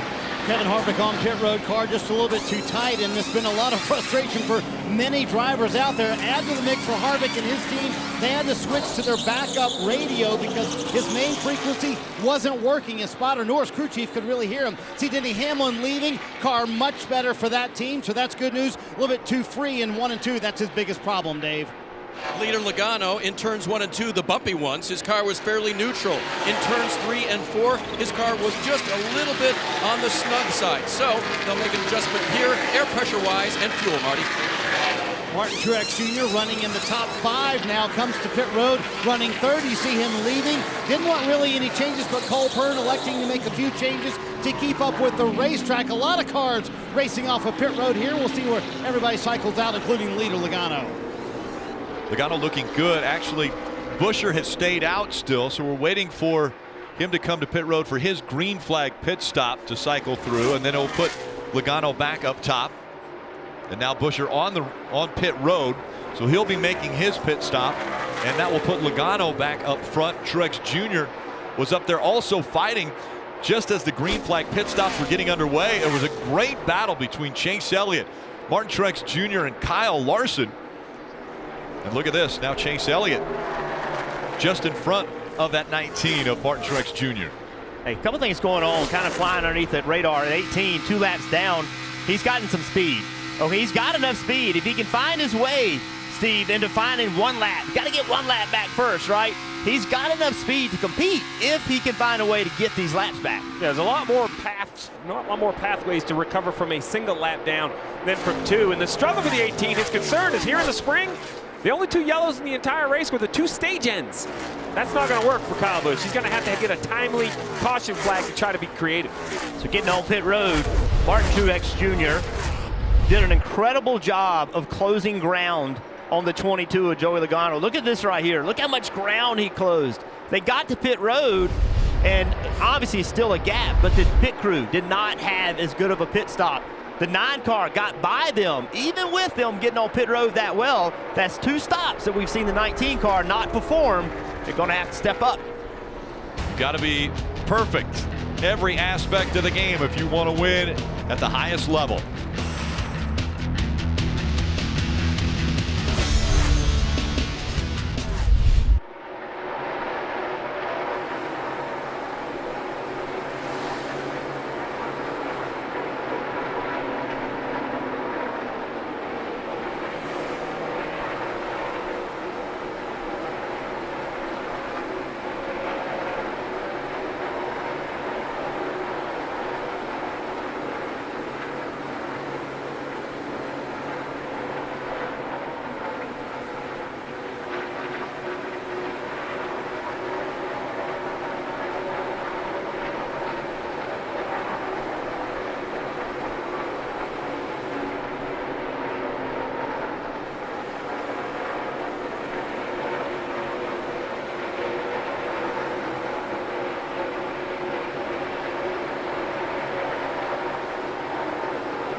Sadly, I have tragic news to bring to you. 9-time NASCAR champion Mike Stefanik was killed in a plane crash today. Stefanik, NASCAR Hall of Fame nominee, won 7 modified titles, 2 K&N Pro Series East crowns. In 2003, he was named one of NASCAR Whelen Modified Tour's 10 greatest drivers. Stefanik was even Rookie of the Year in the NASCAR Camping World Truck Series in 1999. A statement from NASCAR Chairman and CEO Jim France. Mike Stefanik was one of the most successful drivers in NASCAR history, but even more so, he was a true representative of our sport. His tough competitive nature and excellence on the racetrack won him the respect and admiration of fans and competitors alike. His career stretched more than 30 years, bridging the generations between Jerry Cook and Richie Evans to our current drivers. He recorded achievements in this sport that are unlikely to be touched, and his legacy as a champion will endure. We will keep his wife Julie and his family and friends in our prayers. Again, that was Jim France, NASCAR Chairman and CEO. Mike Stefanik was 61.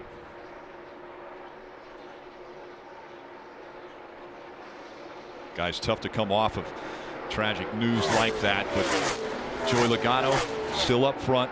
27 laps to go in stage 2. Chase Elliott, Martin Truex Jr., Kyle Larson, Kevin Harvick, all up there in the top 5.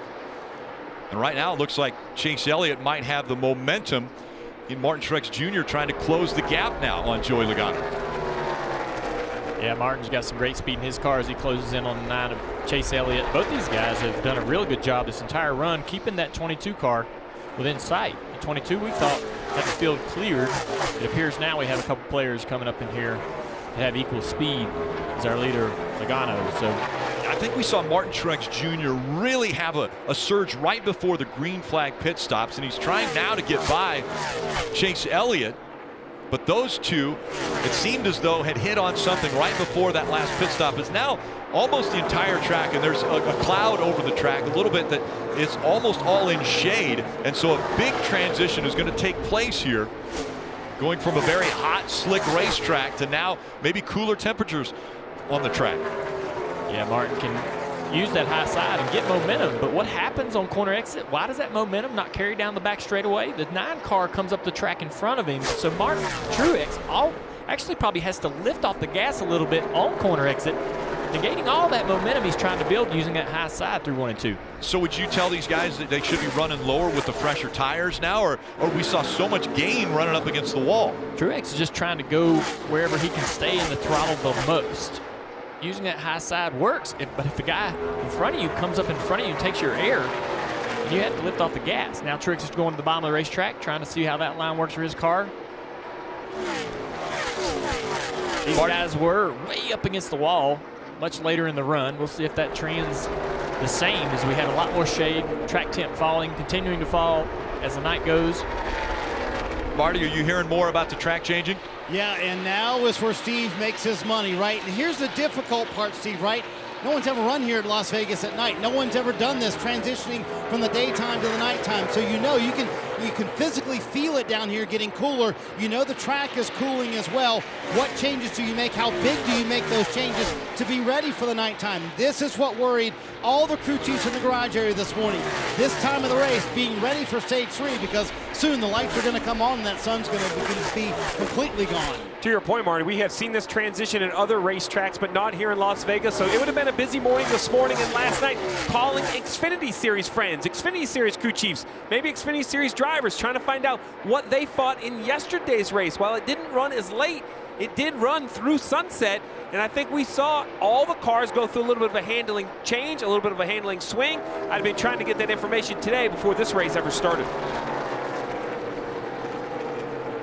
Logano, Chase Elliott, Martin Truex Jr. The top 3. We've seen a lot of guys having trouble tonight getting into the wall. More trouble for the 18 car here. It's right along. God, that thing is so freaking loose. My goodness, down into turn 3. You see the 3 car going around. Yeah. What a handful. And I'm guessing frustration building for him. Well, he's a lap down. Well, the thing 26. is, he's on the oldest tires that he'll be on all night long. I mean, he's trying to stay out here. He hasn't pitted yet.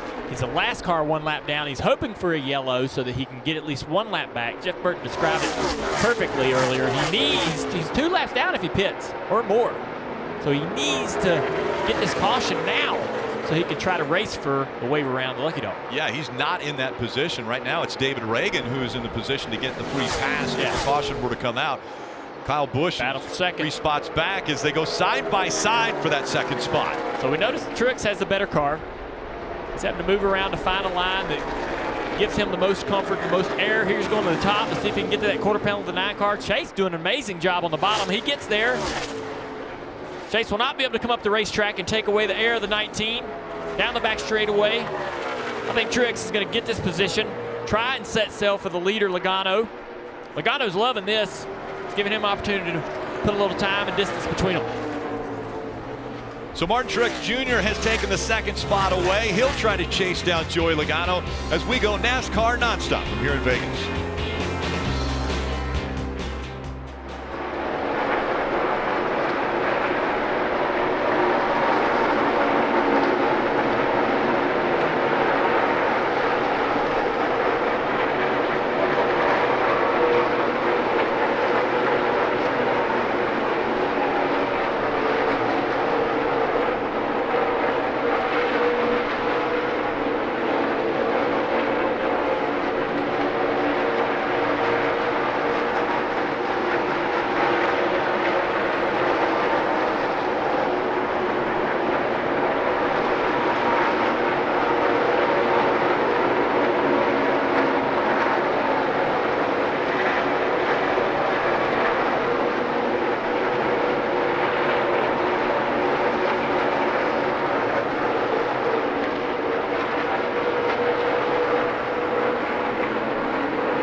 The official app of NASCAR that puts race coverage and in-car cameras right at your fingertips. You can unlock the premium content today with a free trial to get access to driver and team radio communications. Go to NASCAR.com/mobile. See on the right-hand side of the screen, the 18 of Kyle Busch tried that strategy. It's the only chance they had in this stage to get the lap back, forced to pit for fuel. He'll go 2 laps down. He's going to have to get lucky later to try to get his lap back. But while that was happening, the battle for the lead is hot and heavy. The 19 of Martin Truex Jr. surges up to the bumper of the 22, can't seem to find a way around, and then loses a little bit of ground. But with 12 to go, it's going to be a tough battle for Logano to hold off this 19. Yeah, I feel like Logano's done a better job of getting through traffic. And that's helped him. And as you said, when Truex gets there, he just hadn't quite found a way. Seems like he's faster. But like that right there, he was almost 3/10 a lap slower than Logano was, and prior to that he was 0.2 of a second faster. I think that's just traffic and how they're negotiating through them. Well, guess who traffic is? Traffic is getting ready to be Clint Bowyer, the pole sitter of today's race, a playoff contender. We talked about an emotionally fired up driver. We thought the pole might carry this 14 throughout the race, but as he has lost track position, Dave, the 14 car has lost the handle. Steve, they tried to fix it on that last stop, but just a couple of laps ago, the driver reported plowing, and then it's loose. We just can't figure this stuff out.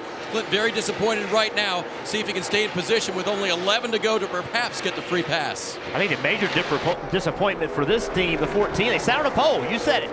They've got no stage points in the first stage, and also in 19th. Unless something crazy happens right here, they won't get any stage points in this one, and that's from the pole.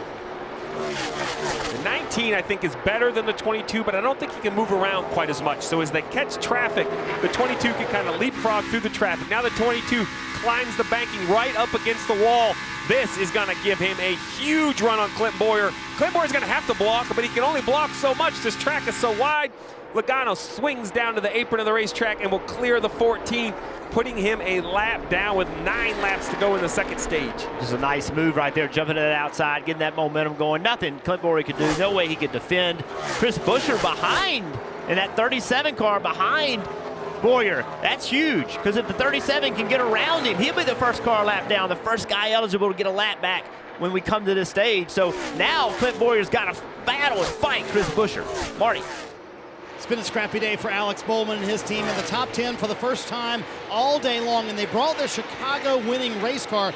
They held it for this race. They expected a little bit more, but give Greg Ives some credit. At one point, they were about to go a lap down. He told the team on the radio, listen, it's going to be a frustrating day. Let's keep our heads about us. They've done that, Parker, finally in the top 10. Riding for Eric Almirola, running in 11th now. It's just gone from a good race to slowly slipping away from them. He's gone from being too tight inside that 10 car and on the splitter to too loose, then back to too tight, and now he is loose again. He just recently came across the radio and said, I've got my hands full. You never want to hear that. They can't get the handle there. Behind him, the highest running non-playoff driver in this race, Austin Dillon in that 3 car. And you know, RCR got a bit of flack from a lot of people at the beginning of the season for bringing super trimmed out race cars, qualifying up front and then not running well in the races. They qualified 7th today, and he told me if we don't run well, it's not for a lack of downforce. Well, they are running well, Kelly.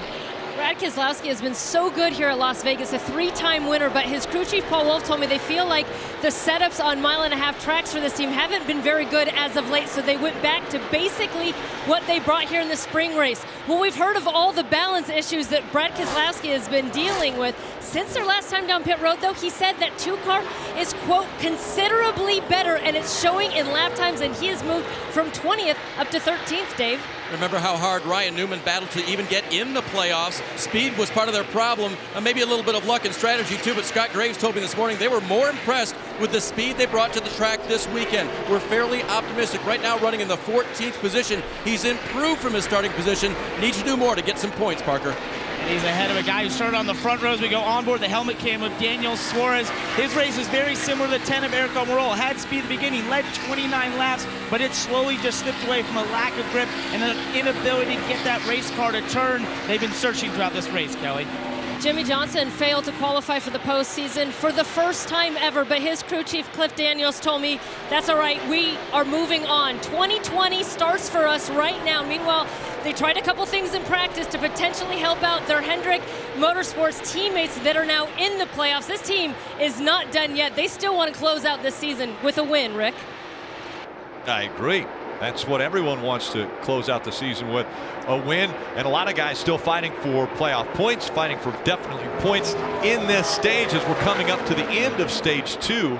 Here comes Truex. He's closed in on the leader of Logano. Logano trying to lap the 95 car. Matt DiBenedetto took the air off the 22 car and won it too. That allowed Truex to close in down the front straightaway. Headed to turn 1. While that fight for the lead continues, you got to look at guys that need points. You have Kyle Larson, who's running up here in the top 5, and look at this, a big run by Martin Truex Jr. Yeah, again, Logano goes low, so does Matt. That takes the air away from the 22. The 19 gets more momentum down the back straightaway. Look here again, lap car gonna hold up 22. Here comes the 19 of Truex to the outside. He's going to take the lead off turn 4. Takes the lead. Martin Truex Jr., 2 laps to go. Logano got stuck behind lap traffic. Out here now. And Martin Truex Jr. looking for another playoff point. In 2019, Logano and Truex, 29 playoff points each. And now, Martin Truex Jr. making a big move there. And a statistic that I know Martin Truex Jr. would like to hear. Everyone who has won stage 2, remember stage racing started just a couple years ago, everyone that has won stage 2 at Las Vegas has gone on to win the race. And Martin Truex Jr. 1 lap away from winning stage 2. He's put a little distance between himself now and Joey Logano. It's a 1 second gap back. I'd mentioned Kyle Larson needing points. He's currently running third. Chase Elliott running in the 5th position. William Byron is 6th. He's going to get stage points. That's what they need. Get as many points as they can every race. And here comes Martin Truex Jr. He's going to win stage 2 at Vegas. He's going to win stage 2. He's going to also let Matt Benedetto get that lap back, put Chris Buescher in the wave around position. And remember, Jeff talked about that, Dale. The 37 had gotten by Clint Boyer, that battle that Jeff had mentioned. So, you know, that battle between the 37 and the 14 ended up hurting the 14. Martin Truex Jr. Opportune moment right there as Joey Logano got stuck behind traffic. Right on by goes Martin Truex Jr. He takes the lead and he takes the win in stage 2. Logano wins stage 1. Truex Jr. wins stage 2.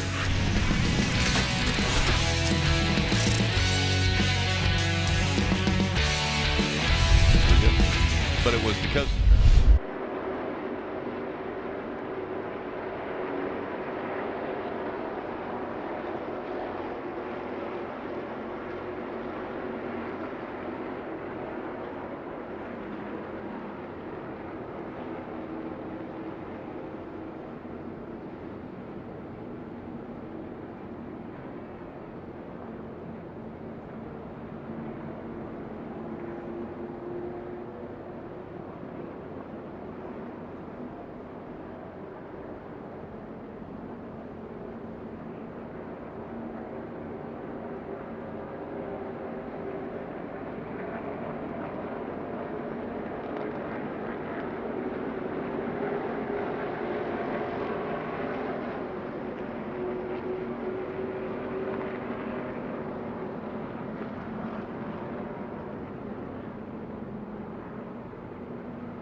Get fired up with Wendy's one and only Spicy Nugs, because nobody does spicy like Wendy's. For a limited time, score a free 6-piece when you make a mobile order purchase through the app. Wendy's, we got you.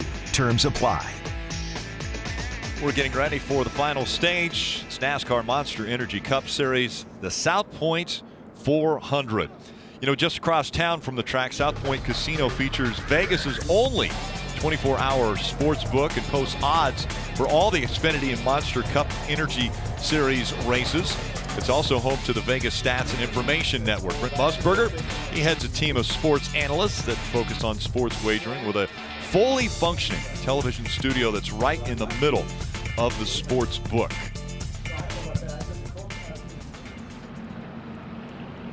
Well, after the second stage, you see right here teams that have earned points. Joey Logano the most, obviously. Harvick still 16, still the second most points, even though he's faded back from qualifying as well as he did. Truex with that great charge. You see right here, and then there's teams that didn't get it. And so this is a point battle. That's what this playoff, this first round is about, points.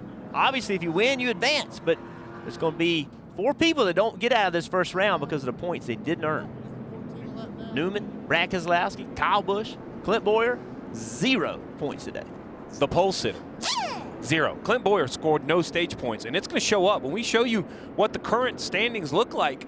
19 of Martin Truex Jr. is leading, right? So winning, you're in. Logano, Harvick, all the guys you mentioned that did good. Look at Boyer, still all the way down to 15th. Eric Jones had to go to the garage with a mechanical issue. Boyer needed those stage points, currently 18 out. The pressure's on this 19 pit crew right now. This 19 pit crew, the last 2 stops have not been good. They're coming in with the lead. They need to take advantage of this. We've seen how wild these restarts are. If you lose a spot or 2, that might turn into losing 4 or 5 if you get in the wrong lane. If you get off here with the lead, you control the restart. Marty.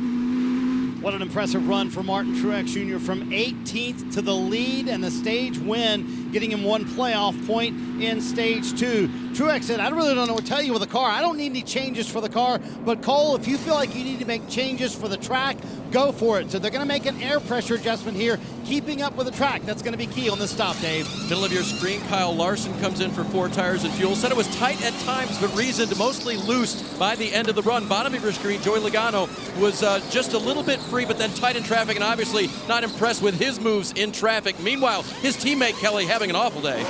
Yeah, and even though the 2 car is considerably better for Brad Keselowski, they still don't feel like it's raceable. So Paul Wolf opting to go under the hood and make the adjustments that they can there and try to get this 2 car where it needs to be to contend. Saw the race off pit road. Truex and Logano holding position. Chase Elliott with a good stop. He gets 2 positions. How about Alex Bowman making up 5?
NASCAR on NBCSN is brought to you by Coca-Cola.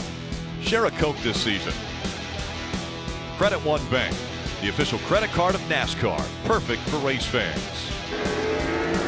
Subway, make it what you want. And by South Point Hotel, Casino and Spa, where the racers stay in Las Vegas. And let's go down to the Mobile One Peacock pit box and Chris DeMota. Thanks, Rick, and I think this is going to be last call for the Peacock Pit Box. We're going to shut this down so we can move over to Victory Lane. That's where the action's going to be, but who are we going to be talking to? As a note, the Stage 2 winner has gone on to win this race every time we've had stages. Martin Truex Jr., will that stat continue, Rick? Well, it's possible, but I think Joey Logano is going to want to change that stat if he can. Steve, what happened with the 42? Well, he came in from 3rd position, was making some good adjustments, running the wall, moving up, and right here you're going to see it. The guy behind pit wall reaches over to catch a tire, falls over pit wall, touching pit lane. That is a safety violation. Too many men over pit wall. He's going to bring the 42 all the way to the back of the pack. He's going to have to recover from there with 101 laps to go. Not the time to have an issue. All right. John Deere Gator brings you this 3-wide moment. There was a couple of them on their junior. Yeah, mostly it's going to be on the restarts. These guys have been aggressive all year long with 3-wide action on restarts. No different here today, and as night comes in, track cools off, we're going to see more of it. Watch Denny Hamlin here have to get out of the gas. Whoa, gets a little tight underneath. That 9 car has to lift a little bit. You don't want to be in the middle, I don't think. You got a little air on the guy on the inside. You're losing a little air on the guy on the outside. Not the best place to be tonight, so don't want to be put in the middle on these restarts. And race leader Martin Truex Jr. has chosen that outside line. Logano on the inside, making up row 1. Field approaching the Geico restart zone. Great start by Truex, but look at that 4 car behind him. Also a great start by Harvick to be able to help Truex get by that 22 car. You see it right there, the 4 pushing. Here comes Logano in the 22. Had a little bit of help from the 9 of Chase Elliott. That's what it's all about on these restarts, is the guys pushing behind you. Who can do the better job? Looks like Harvick's trying his best. And once again, 3 wide. We see it behind him. Still side by side for the lead. And Logano's hanging in there on that inside. They're all ganged up on the outside. See if they'll be able to get down here into turn 1 and clear. Still side by side. Good job by Logano. 19 finally surges ahead. Logano can't stay on the quarter panel, but he will get in front of Harvick. Harvick was trying to take second away from Logano, had to slide in behind him. Logano didn't want to give up the spot. Now Logano chasing after that 19, trying to take the lead back. Yeah, Logano went to the top, trying, oh, little wiggle there. He tried to get to the top. Now it's 3 wide. Chase Elliott to the bottom of the 4 car. He had a great run. He'll take second spot. Chase Elliott up to second. Look at Denny Hamlin to the top. What a run Hamlin has, all the way up against the wall. See if he builds momentum down this back straightaway to make a run, do something with that. Logano's in his way. Now side by side for that 3rd position. Elliott second. Alex Bowman's moving in the picture here. We haven't heard of him all night long. He's working his way toward the front. These Hendrick cars, right? You see 3 of them in the picture. All doing well tonight as this track cools off. Chase Elliott going for the lead here on Truex. Marty. We described it as a scrappy day for his teammate Alex Bowman. Indeed it is. They have been running much better. Best it's been all day long on that last run. And Junior, it always helps when the pit crew comes through. They gained 5 spots on that last stop. Chase Elliott looks racy right now, man. And he was passed by Martin Truex Jr. on the last run, but looks like Truex has the early run speed. If this is a short run to the finish, looks like Chase Elliott has what he needs to make it happen. Hasn't completed the pass yet, but Chase Elliott now inside the door of the 19 of Truex Jr. As they run side by side, continuing the side draft off of each other, it's allowing the 22 of Logano to creep into the picture. What does he do? Does he help one of these guys? Does he go to the top, try to make it 3 wide here? Harvick, he's also coming. Take it up, take it up, take it up, take it up, take it up. Chase is clear. His spotter telling him, take it all, man. Go up the racetrack, use what you need. That's what you like to hear if you Chase Elliott. Takes the lead cleanly down into turn 1. Truex goes to the top, Logano to the bottom. Truex trying to create momentum in that middle groove. Going to get a little bit of a run here, but easily blocked by Chase Elliott down the back straightaway. Easily to defend that. How about the parity right now in the Monster Energy NASCAR Cup Series? It was 3 manufacturers, 3 wide for the lead. The side draft is so important here, and you'll see Chase Elliott use it just perfectly. Truex is trying to go up the racetrack so he cannot side draft him. Chase does it, goes down the track to get away from Truex so he can't side draft. They're chasing each other up and down the racetrack, trying to defend to keep guys from side drafting each other. Now a 2-car length lead for Chase Elliott, and it looks as though they're going to run the same line. Chase Elliott right down there near the white line. Martin Truex Jr. was able to paint it, and then Logano right behind him. 1, 2, and 3. And Truex is losing ground to that 9 car, running that bottom line, losing ground. He was running the middle. Here comes the 22 to the center of the racetrack, trying to create momentum. Marty, I gotta take it easy here, man. I'm getting loose. There you go, Martin Truex Jr. saying, I got to take it easy. I'm getting way too loose. He told Cole Pern in that last caution, he said, hey, about 10 laps into the run, that's when our car comes to life. Right now, we're 7 laps into the run. And Junior, he told Cole, mark that down for later in the race. 10 laps is our magic moment. And some smoke coming out of the 24 of William Byron. Yeah. Did he get into the wall? Is there some contact that was made? A little tire smoke possibly? Doesn't look like there's any contact with the wall, but yeah, the left rear's rubbing on that race car, contacting the body of the car. I don't know if he's had some contact from another car, maybe some side drafting, getting a little too aggressive. It looks like there is some damage to the right, like right at the 12 o'clock mark on that quarter panel there. Let's see the contact here. We've got it. Who that was. Oh, Ryan Blaney and him down the back straightaway. We talk about side drafting. We say it all the time. Well, it's important. Oh, Blaney getting out of shape down the back straightaway. Chasing that car down the back straightaway. Makes a little contact there. The 24 car, hope that'll clear. Sometimes it fixes itself. The tire will push that metal out just a bit. Yeah, the tire can push the metal out. It can wear the tire just a little bit. Clearance itself. And once again, Logano still running in that second spot. Truex Jr., we heard him, he needed to take it easy, but doesn't look like he's taking it easy on Logano right now. Yeah, I'm a little worried. Even if Truex does have the long run speed, if I'm him, I'm a little worried. I need a little more short run speed here. This is, you know, these races tend to have cautions late in the race where you need that short run speed to be able to take off. NASCAR Chase Elliott is the one that's took off. Here comes the 4 car of Harvick. Nope. Harvick trying to take the spot away from Martin Truex Jr. See Martin Truex Jr. almost coming down on him. Truex was trying to get to the bottom, just could not do it. He's too loose, can't turn the wheel.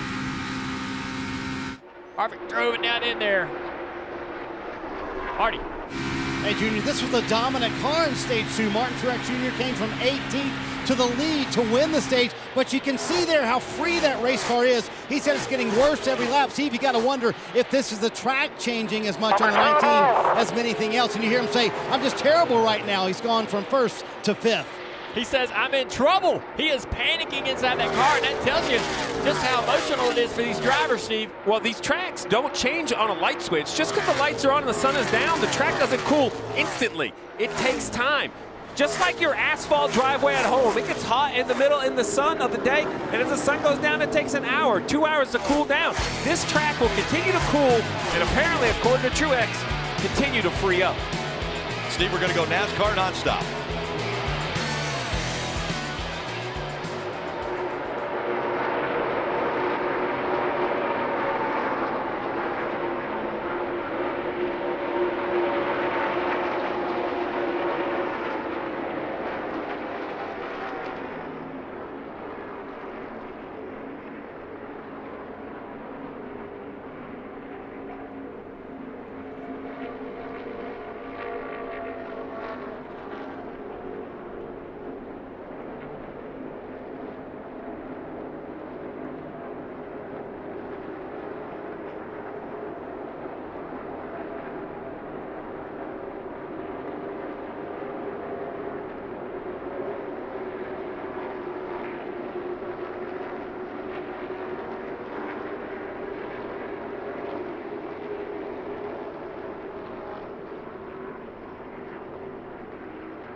And you saw it, in NASCAR nonstop. The 24 having a left rear tire go down. Junior, we saw that tire smoking. It cut it down, and he spun right at the entrance to pit road. Yeah, he did. He spun down right there before the entrance to pit road, was able to get the left side tire changed and go lap down, Parker. All right, guys, Chase Elliott's going to pit out of the lead there after leading his first 11 laps of the day. Very happy inside that race car. It's going to be 4 Goodyear tires, Sunoco fuel. Alan Gustafson saying we set this car up for the nighttime.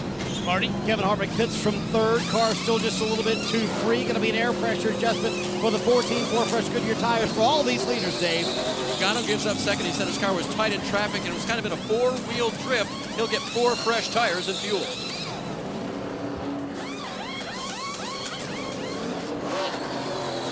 And a tight race coming off of pit road. Denny Hamlin, Ryan Blaney, they tried the 2-tire stop. They gained 6 spots. Newman, look at that. 13 spots made up with a 2-tire stop. There's a 24 car left side tire flat. Man, he does a good job of controlling this thing, but he spins out perfectly right before the entrance to pit road. Doesn't get hit by anybody. He's able to drive that car. Look at 18 car. Everybody trying to slow down and miss this. Watch out. Almost gets to the back of his teammate.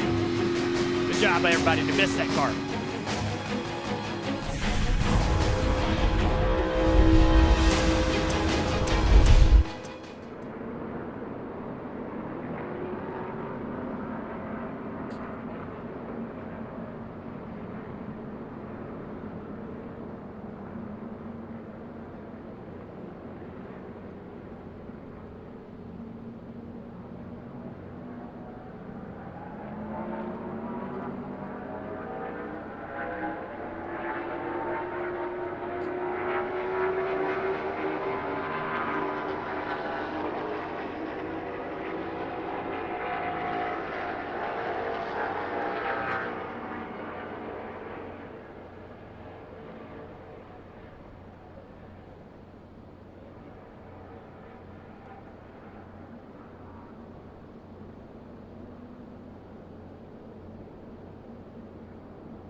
And the final stage underway, the NASCAR Monster Energy Cup Series South Point 400. Now next Sunday on NBC, the NTT IndyCar Series. Title will be decided. It's double points championship finale. That's coming from Laguna Seca, California. And the top 5 right now, Penske has Joseph Newgarden, Simon Pagenaud, and Will Power, top 5.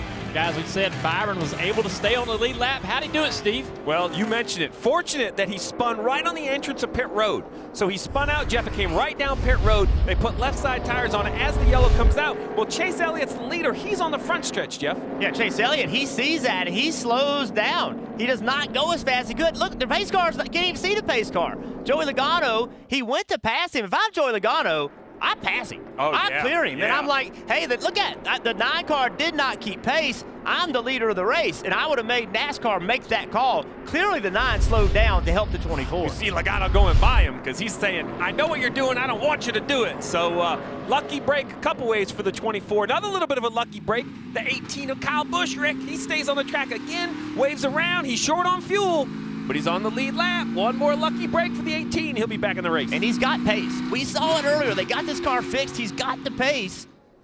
Still got to have a few breaks, though, to get himself where he needs to be. Needs a quick caution here. He's great at restarts. Hamlin, Blaney. And 82 laps remaining in this race. Now keep in mind, you see these people fanning out here in the back. The top 4 had only 2 tires. The 4-tire guys are looking to strike. Blood in the water. Look at them, 4 wide back here.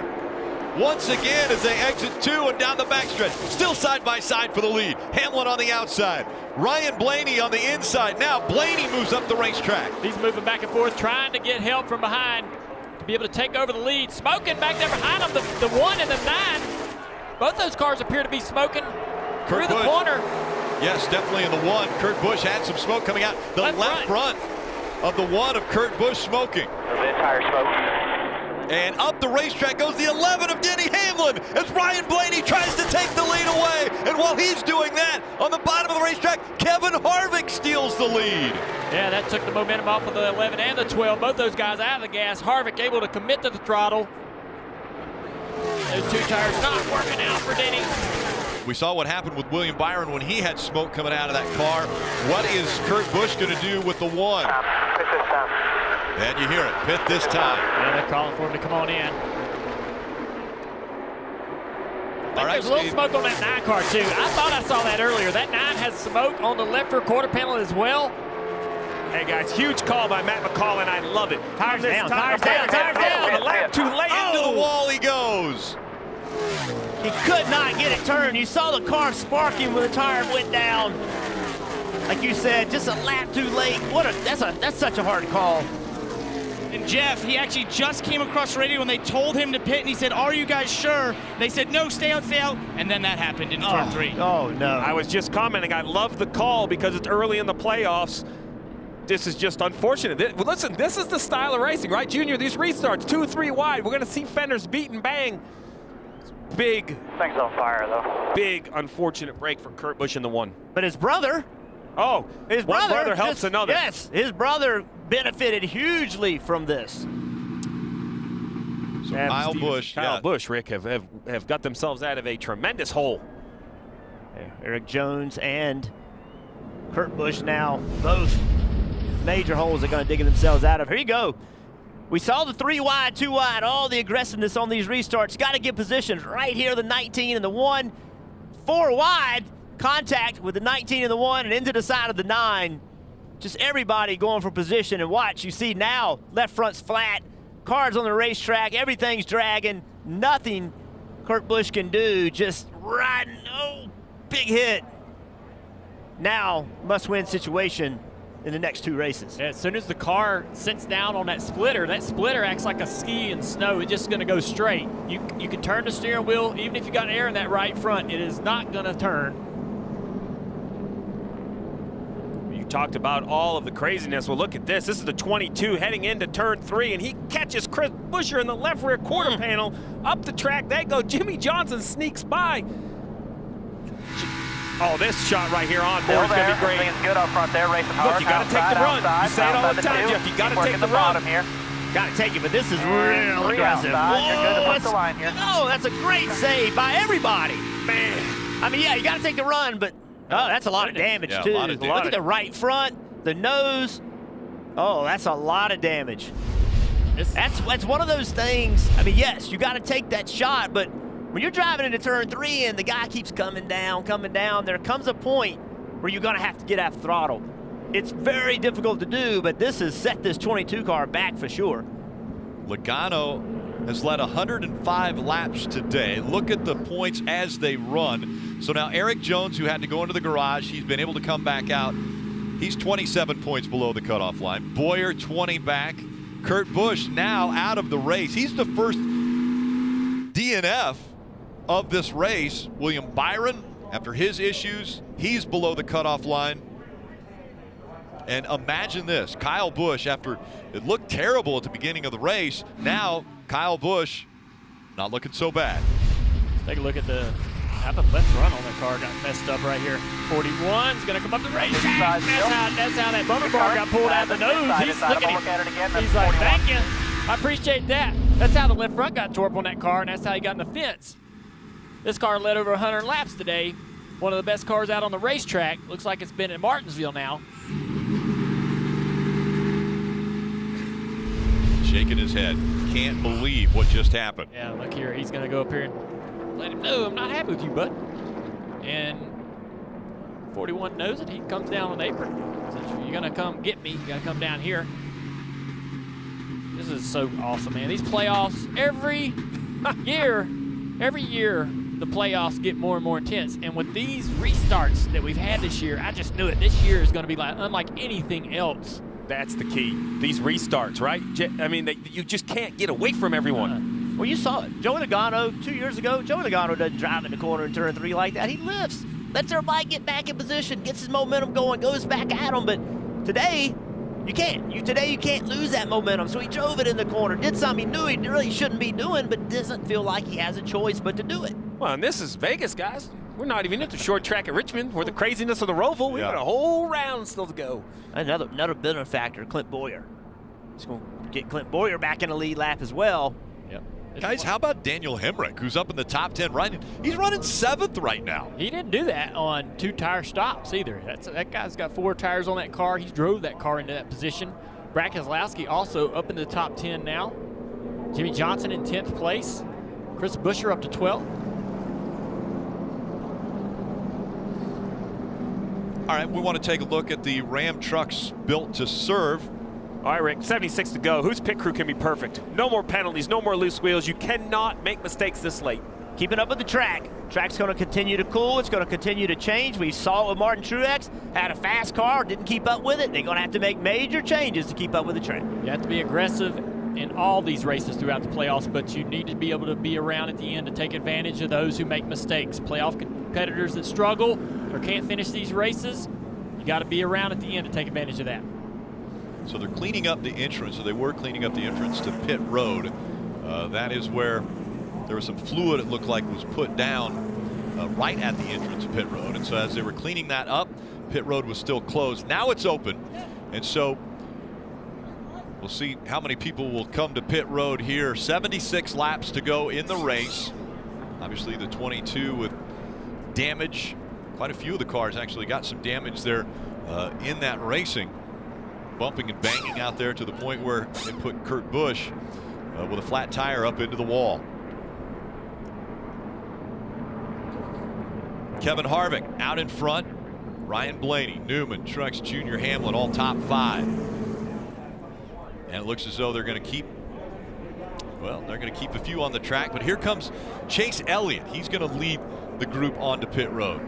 Parker. Right, they said on the radio they felt like anyone who didn't take 2 tires was going to come down. He looks a bit alone at the moment. Then there was discussion how many tires to take, and I believe, yes, it's just going to be left side tires on the 9 to make sure to beat all the others that did pit here. Have a strategy choice there, Dave. 22 Logano certainly not out of it at this point, but they do need to make the repairs. He was instructed not to make it worse by having a little contact there afterwards with Daniel Suarez, but didn't do that. So you can see, though, heavy right side damage, pulling that bumper bar out of the front, and they'll have to get that closed off. But you can see him trying to work the wheel wells away so that they don't damage tires going forward. A lot of damage on Logano's car after leading so much today. 105 laps of this race. The 9 car came down pit road because he had to. He had a tire rub on the left rear. That's why they changed left side tires only. So they're working on the damage of the 22. It was the one that was hardest hit here. The cut tire sends him into the wall. Couldn't get to pit road in time. No love lost here between those two.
NASCAR on NBCSN is brought to you by Toyota.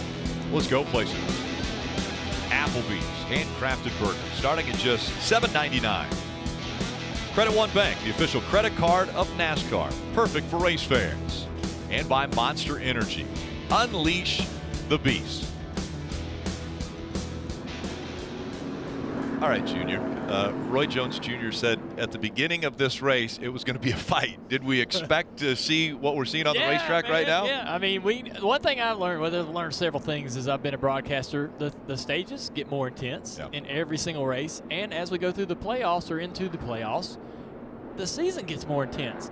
And you know, I miss being on the racetrack, but what a great time to be a fan of NASCAR. We're going to get some of the best stuff we've ever seen throughout these playoffs. It's playing out right here in front of us. Yeah, and the intensity seems to be ramping up with every lap completed. Jeff, Steve? Miss being on the racetrack. Would you miss being in those restarts right there? I mean, it is absolute chaos. But what a day. You mentioned it. And it started early with the 18 of Kyle Busch. We talked about him being in the back where he slid up, makes contact with the wall. They had to come to repairs. And then it continued with another Joe Gibbs car, the 20. Yeah, it did. 20 car. It said it got stuck in gear, had to go to the garage and back out on the racetrack, but the damage was done. Then William Byron and Ryan Blaney, some of that side drafting we've seen all day went wrong. Contact, got in the left rear of the 24. 24 spun, got lucky, came on pit road, stayed in a lead lap. Field coming to the restarts. It's Blaney and Harvick in row one. Harvick on the bottom of the racetrack. A little help there from Ryan Newman in the 6. He's up here in the top 4 now. Martin Truex Jr. running in the 4th spot, but Martin Truex Jr. went to the high side. That's gonna hurt Blaney. He's gonna side drag Blaney back into the middle. The 4 car out front has 4 tires. Blaney has 2, and he's in the worst spot to be in the middle there. Newman on the bottom. That's the first time we've seen him up front all night. Truex is gonna clear these guys off of turn 4. And Ryan Blaney in the 12. Now he's going to get a little bit of help from Brad Keselowski. We hadn't said his name almost all race. And instead of going to the outside of his teammate, he decides to push him down the front straightaway. That's going to cost him because he's going to be in a battle now. You see the smoke from the 14 car. He must have had contact either on this restart or the one previous. Got a tire rub. He's trying to get to the bottom racetrack to bring his car to pit road. Eric Almirola right behind that 10. Now he's going to have the 6 of Ryan Newman challenge him on the high side. Hit me really hard. There you go. That's Clint Boyer. He cannot get in the pit road. Too many cars behind him. That would have definitely caused an accident. Let's see what happened. All right. 17 cars got to run here. Oh! Yeah, big contact right there with the 21. I don't know who you blame for that. There's just guys going and trying to go to the same position. He's going to try to get to pit road this time. I think he was afraid to do it the last time by because there were so many cars behind him, man. It scares me every time. I think those guys are going to either run in the back of that guy trying to come to pit road or get put into the fence trying to avoid him. So another tough break for one of the playoff contenders. It's a tough break, man, but we've seen some guys have flat tires because of those rubs. He's lucky to get to pit road, try to get this tire changed and rebound. Harvick's out front. Truex Jr. running second. Blaney, Bowman, Keselowski, Newman, Almirola, all playoff contenders in the top 7. Typical Newman. Sits there and runs around 10th to 15th place, but in that final stage, he's not been a guy to get stage points. We've seen his numbers. He doesn't have a lot of stage points all year long, but he gets finishes. And that's the way he's worked his way into this position to be in the playoffs in the first place. And here he is again in this race doing what he needs to do. And just moments ago, Dave Burns caught up with Kurt Busch out of this race. Kurt, how would you describe the racing that led to that? We were trying to go for the same spot in the middle and ended up 4 wide, got a fender rub, and day's done. You know, it's it happens that fast. This, the way that these cars race these days, was every restart like that? Wasn't as animated, but man, everybody wants to try to get to the middle, and that's where you make up the most spots. And Truex and I were going for the same piece of real estate. All right, Kurt, out this day. Yeah, difficult situation. First one out. Again, one of the playoff contenders, so he'll be fighting the next 2 races. There's Chase Elliott, man. He had to come down pit road multiple times to be able to repair the damage to the left rear, change the tires, worked his way all the way back up to 11th, making some crazy moves to get there. He closes in on his teammate William Byron, Daniel Hemrick in front of him. They're running side by side. That's going to present that opportunity to Chase down the back straightaway. There he goes to the inside of Hemrick. Guess who's in front of these guys? The 48 of Jimmy Johnson. He said, I'm not going to go out like this. I need to win a race. I'm going to win a race. We're going to be good. Well, right now, back up into the top 10. He's running in the 8th spot. And don't look now, Rick, but up to 13th is the 18 of Kyle Busch, working on Austin Dillon right behind these 3 cars. Tape on the right rear, both fenders smashed out, been laps down for the majority of this race. I'm not sure he has a race-winning car, but he is going to salvage a day. And Steve, all right, as far as pit strategy, they still all will have to come to pit road at least based upon fuel. Yeah, but they've all pitted at a little bit different times, maybe 10 laps between the majority of the field. So when do you pit, right? Do you take 2 tires, 4 tires, gas only? All those decisions will still be in play. How about Brad Keselowski? Last time I looked up, they were on pit road with the hood up, working on the front suspension on this car. We talked about Clint Boyer. He had that tire rub. They made the decision to come to pit road before that tire blew out. Well, look at Eric Camarola. I don't think he knew he was there. That was so close. Ooh, that's scary as a driver. And Brad Keselowski trying to use that high side to create some momentum. Afraid to go all the way to the fence. A little bit of speedy drop there. He's going to let somebody else try to clean that off before he goes all the way to the fence. But this is an example of the track cooling down, right? The track cooling down. You mentioned it. They came on pit road, worked on the car, had the hood up. And now, here they are in 5th position. Track's cooling down. Kevin Harvick.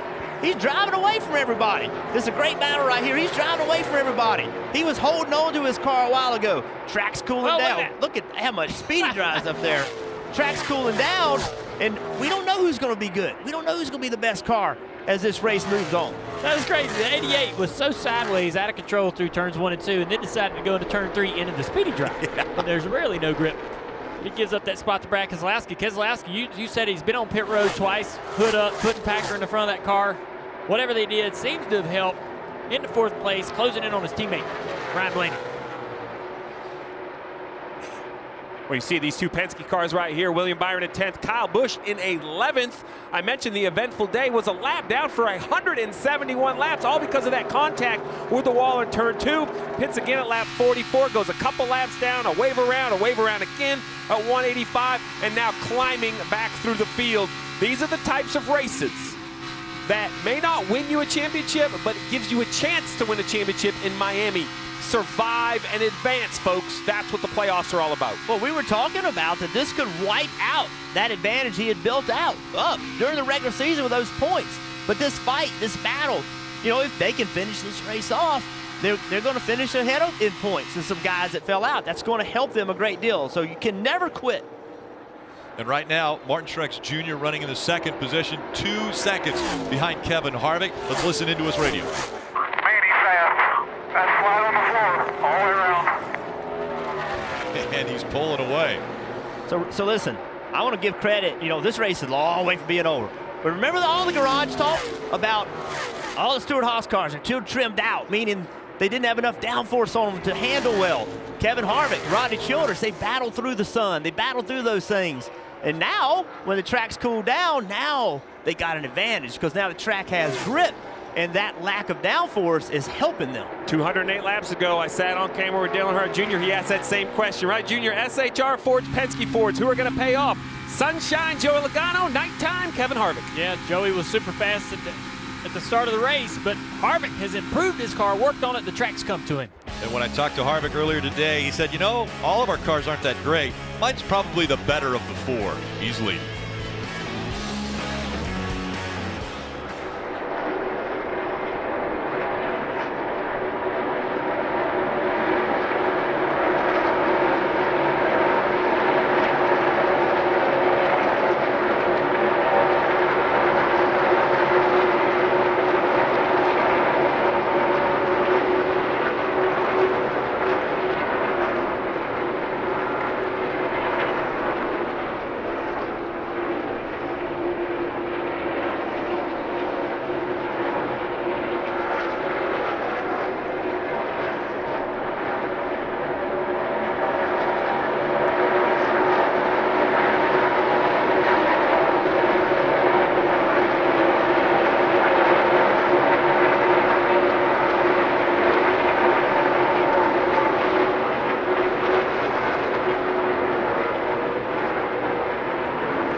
why not get 2 in one lap?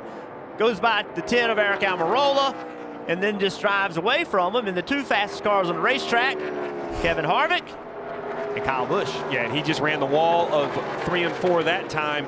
And the momentum, he's going to clear the 6 of Ryan Newman. Exit of turn 2 right here. He has got the top line working. Watch this. This is going to look like a 20-mile-an-hour difference. He's not even close to the 6, and look how much he's going to gain on the backstretch. Enough that he's going to run him down, turn left, drive underneath him, and clear him down into turn 3. I think I ran that line all the time, Steve. I know. How fun it is. I tell you, it looks good. That is. Look how fun that is. All right, let's go through the field. Brought to you by Applebee's. Marty? Rick, a lot of the conversation coming into the playoffs about the momentum Kevin Harvick and his race team had. For this weekend, Rodney Childers brought a brand new race car. Clearly, they have gone the right direction. Harvick saying nothing on the radio, trying for his 4th win in the last 8 races. Martin Truex Jr. right behind him saying, I can do all I can do. You heard the radio a moment ago. I'm flat out on the floor and I can't catch that 4 car. He said, I'm a little bit too free on entry. That's my biggest issue right now, Kelly. Marty, don't look now, but Brad Keselowski is running in the top 3. Remember, this is a car that has spent a lot of the day running in about 20th. They spent all that time under the hood on pit road trying to correct it, and initially Brad said the car was worse, but another pit stop, another small adjustment, and suddenly this 2 car is quite racy, Parker. He just passed his teammate Ryan Blaney to get into 3rd place. Coming to the playoffs, Ryan Blaney and his 12 team are the car that has led the most laps this season without a win. You could take that negatively, but Ryan and his crew chief Jerry Bowens told me they look as a positive. They have the speed to win if they can just execute. Right now he's fading back a little bit, Marty. Terrific second half of the race for Alex Bowman, running in the top 5. He told me this morning, listen, this is an important weekend for us. No doubt, Richmond next week, our worst racetrack. We have to come out of here with a good finish right now, looking pretty strong with his teammate tracking him down, Parker. He's making the move to the outside there. Chase Elliott using that high side. He's been flying. He restarted here in 24th, and now he's working on the 5th position, absolutely flying through the field. He even had a little bit of a close call with the 13 car on that restart after fixing damage from an earlier restart from that. That 9 car is set up for the night, Kelly. It's been 12 races since Kyle Busch was last in victory lane. Crew chief Adam Stevens says they feel like they've had a handful of wins slip through their fingers. You just have to have everything go your way to win one of these NASCAR Cup races. Well, the race did not start out in their favor. After contact with the wall, he was 2 laps down, and now after taking a couple of waiver rounds, Kyle Busch running 7th in contention still to really make up some ground in this race, Dave. Ryan Newman behind him waved off on his last opportunity to pit. Pitted on lap 182 for 2 right side tires only, and that put him in good position. Restarted 3rd, falling back a bit now, back to 8th. As for the 24 of William Byron, remember, spun to bring out the caution after having some contact and damage to one of the tires, working his way back up in. Just now he radioed his team and told it that was finally transitioning from tight to loose on this run, Parker. Running in the 10th position, Eric Almirola. I've never heard a car go from loose to tight and back to loose to tight all the way throughout a race as much as this 10 car, and they recently put some Packers in the front end, which got the car from not being loose anymore, but then it was, of course, tight off the corner. They have fought their way into this 10th place position, a real hard effort by the 10. Just behind him, Joey Logano has rebounded after having come to pit road, making contact with the wall and the damage to the front end. He's running 11th. Kyle Larson, another playoff contender, running in the top 12. So the top 12 positions all held by playoff contenders. Denny Hamlin back in 19th. Clint Boyer running in the 29th position. Let's listen in to Denny Hamlin's radio. I said it feels like I have an equalized fire. There's no way that it can be this tight. So we got to ride it out a little bit longer. Yeah, we're just going to lose so much time. We'll never make it up. An equalized tire would mean that the pressure on the inner liner is the same as the outside, which is not what you want. Denny saying to the team, can I please consider pitting early? They said, let's not do that. He said, you got to give me a chance, man. I'm going to run into the wall if we don't do something. He's begging the team, let's come early in the cycle of stops, which could be coming up soon. Yeah, to Marty's point, 44 laps to go. Anybody who comes to pit road now can make it to the finish on fuel. The problem is, I don't think everyone's going to come to pit road. So if you pit, you will lose a lap, and then you're riding around out there hoping you don't get a yellow. We've been watching this battle right here. The 9 of Chase Elliott, the 88 of Alex Bowman continue to swap and change lanes. I don't think the 88 wants to leave that top open for Kyle Busch, though. That clean air helps that 18 run the top. You see right here as we ride along on the Toyota cam with Kyle Busch, that top how that momentum helps him so much. He's going to go to the bottom of the racetrack. Now he's hoping to clear Alex Bowman, not let him side draft him. There he is. Spotters yelling, clear, clear, man. Get up there and take that spot. You're going to see the 88 will get a little run, but not big enough to get back to the 18. So now the 18 knows he has kind of shut the air off to the 88. He's going to go back to the bottom of the racetrack. Kevin Harvick still up front. Truex Jr. 3 seconds behind him as we go NASCAR nonstop.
Next week, it's another night race. It's race 2 in the NASCAR Monster Energy Cup Series playoffs. It'll come from Richmond Raceway. Short track racing under the lights. That race coverage on NBCSN begins at 7:30 p.m. Eastern. It is race 1 of the playoffs for the Monster Energy Cup Series, and pit stops about ready to start happening as they are right now. Joey Logano is on pit road. Yep, Rick, right kind of in the middle of it. We're seeing the stops happening now. Joey Logano's repaired race car comes to pit road. The driver complaining it was about a 2.5 tight, so not really bad, but certainly not where he wants it. Certainly wasn't the car that led the 105 laps earlier this race, Kelly. Mark Truex Jr. coming down pit road, Dave. You see him going into his stall. We'll see if he can gain some spots here and try and get to where Kevin Harvick is, who's also on pit road. Harvick said, or Truex said that his car was too free for too long. Finally got tight at the very end of the run for him. He wanted to tighten it up actually at the beginning of the run. Harvick leading at the same time. No complaints with his car. We'll see where these 2 leaders cycle out. Looks like Harvick will keep the lead off of pit road.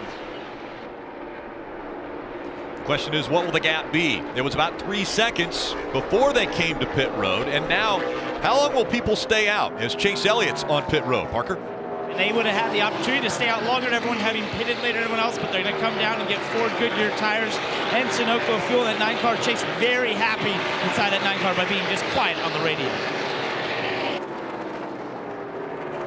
William Byron scored as the race leader. He's still out on the track. Kyle Larson running in second. Then it's Jimmy Johnson, Matt DiBenedetto, Chris Buescher, Ty Dillon, Bubba Wallace, Michael McDowell, all in the top 8. Again, green flag pit stop cycling through. Daniel Suarez is 9th.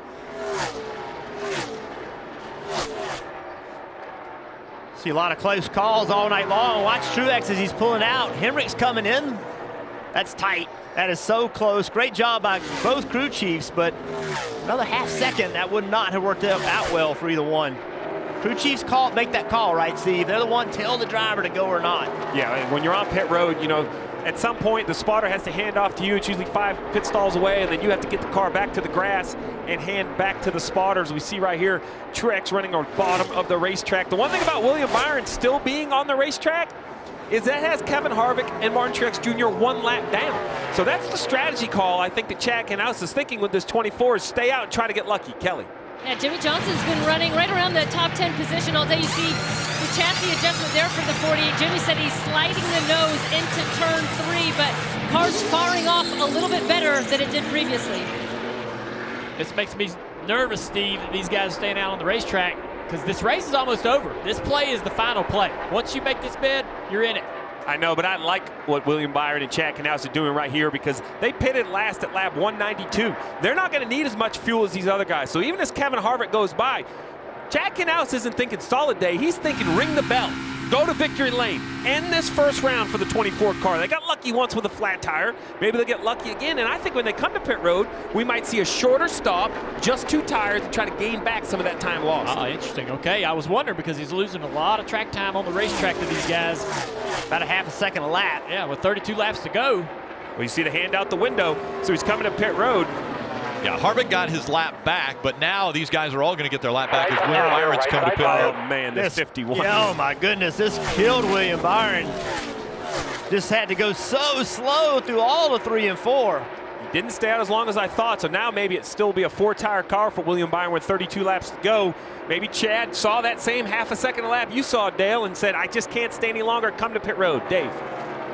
And really had to slow down for B.J. McLeod there getting to the pits. We'll see how that affects him as he re-enters the track after this pit stop. I talked about the balance switching on this race car. Chad confirmed with the driver before he brought it to pit road, still 2 free. And you see it looks like they're only going to change right side tires here. Quick shot of fuel to get him to the end of the race. That'll save time too, Steve. Absolutely, absolutely. That's what they're going to try to do, right? Reduce time on pit road, try to save that lap, be as close as he can. 31 laps now, 30 laps to go. Kyle Larson still out on the track. He has not come to pit road for his pit stop. DiBenedetto, Ty Dillon, Bubba Wallace, Michael McDowell, Daniel Suarez, they've all stayed out. Larson is praying for a caution, but I think he's coming to pit road. He's been running the high side in 3 and 4. He's on the bottom this time through. Yes, he's slowing down, coming to pit road. Is he going to make it? Yep, he is. That'll take the pressure off William Byron, Chase Elliott, and Blaney. They were a lap down to Kyle Larson. They're thankful to see him come to pit road. DiBenedetto stays out, though. Dave. He didn't like the way the car handled in turns 3 and 4, so they'll focus on that, perhaps with a quick air pressure adjustment. And it was also really harsh down the straightaway, something they probably can't take care of here. We'll see if they go for 2 or 4, and they'll need, again, not as much fuel to get to the end. It looks like just 2 right side tires again for Kyle Larson.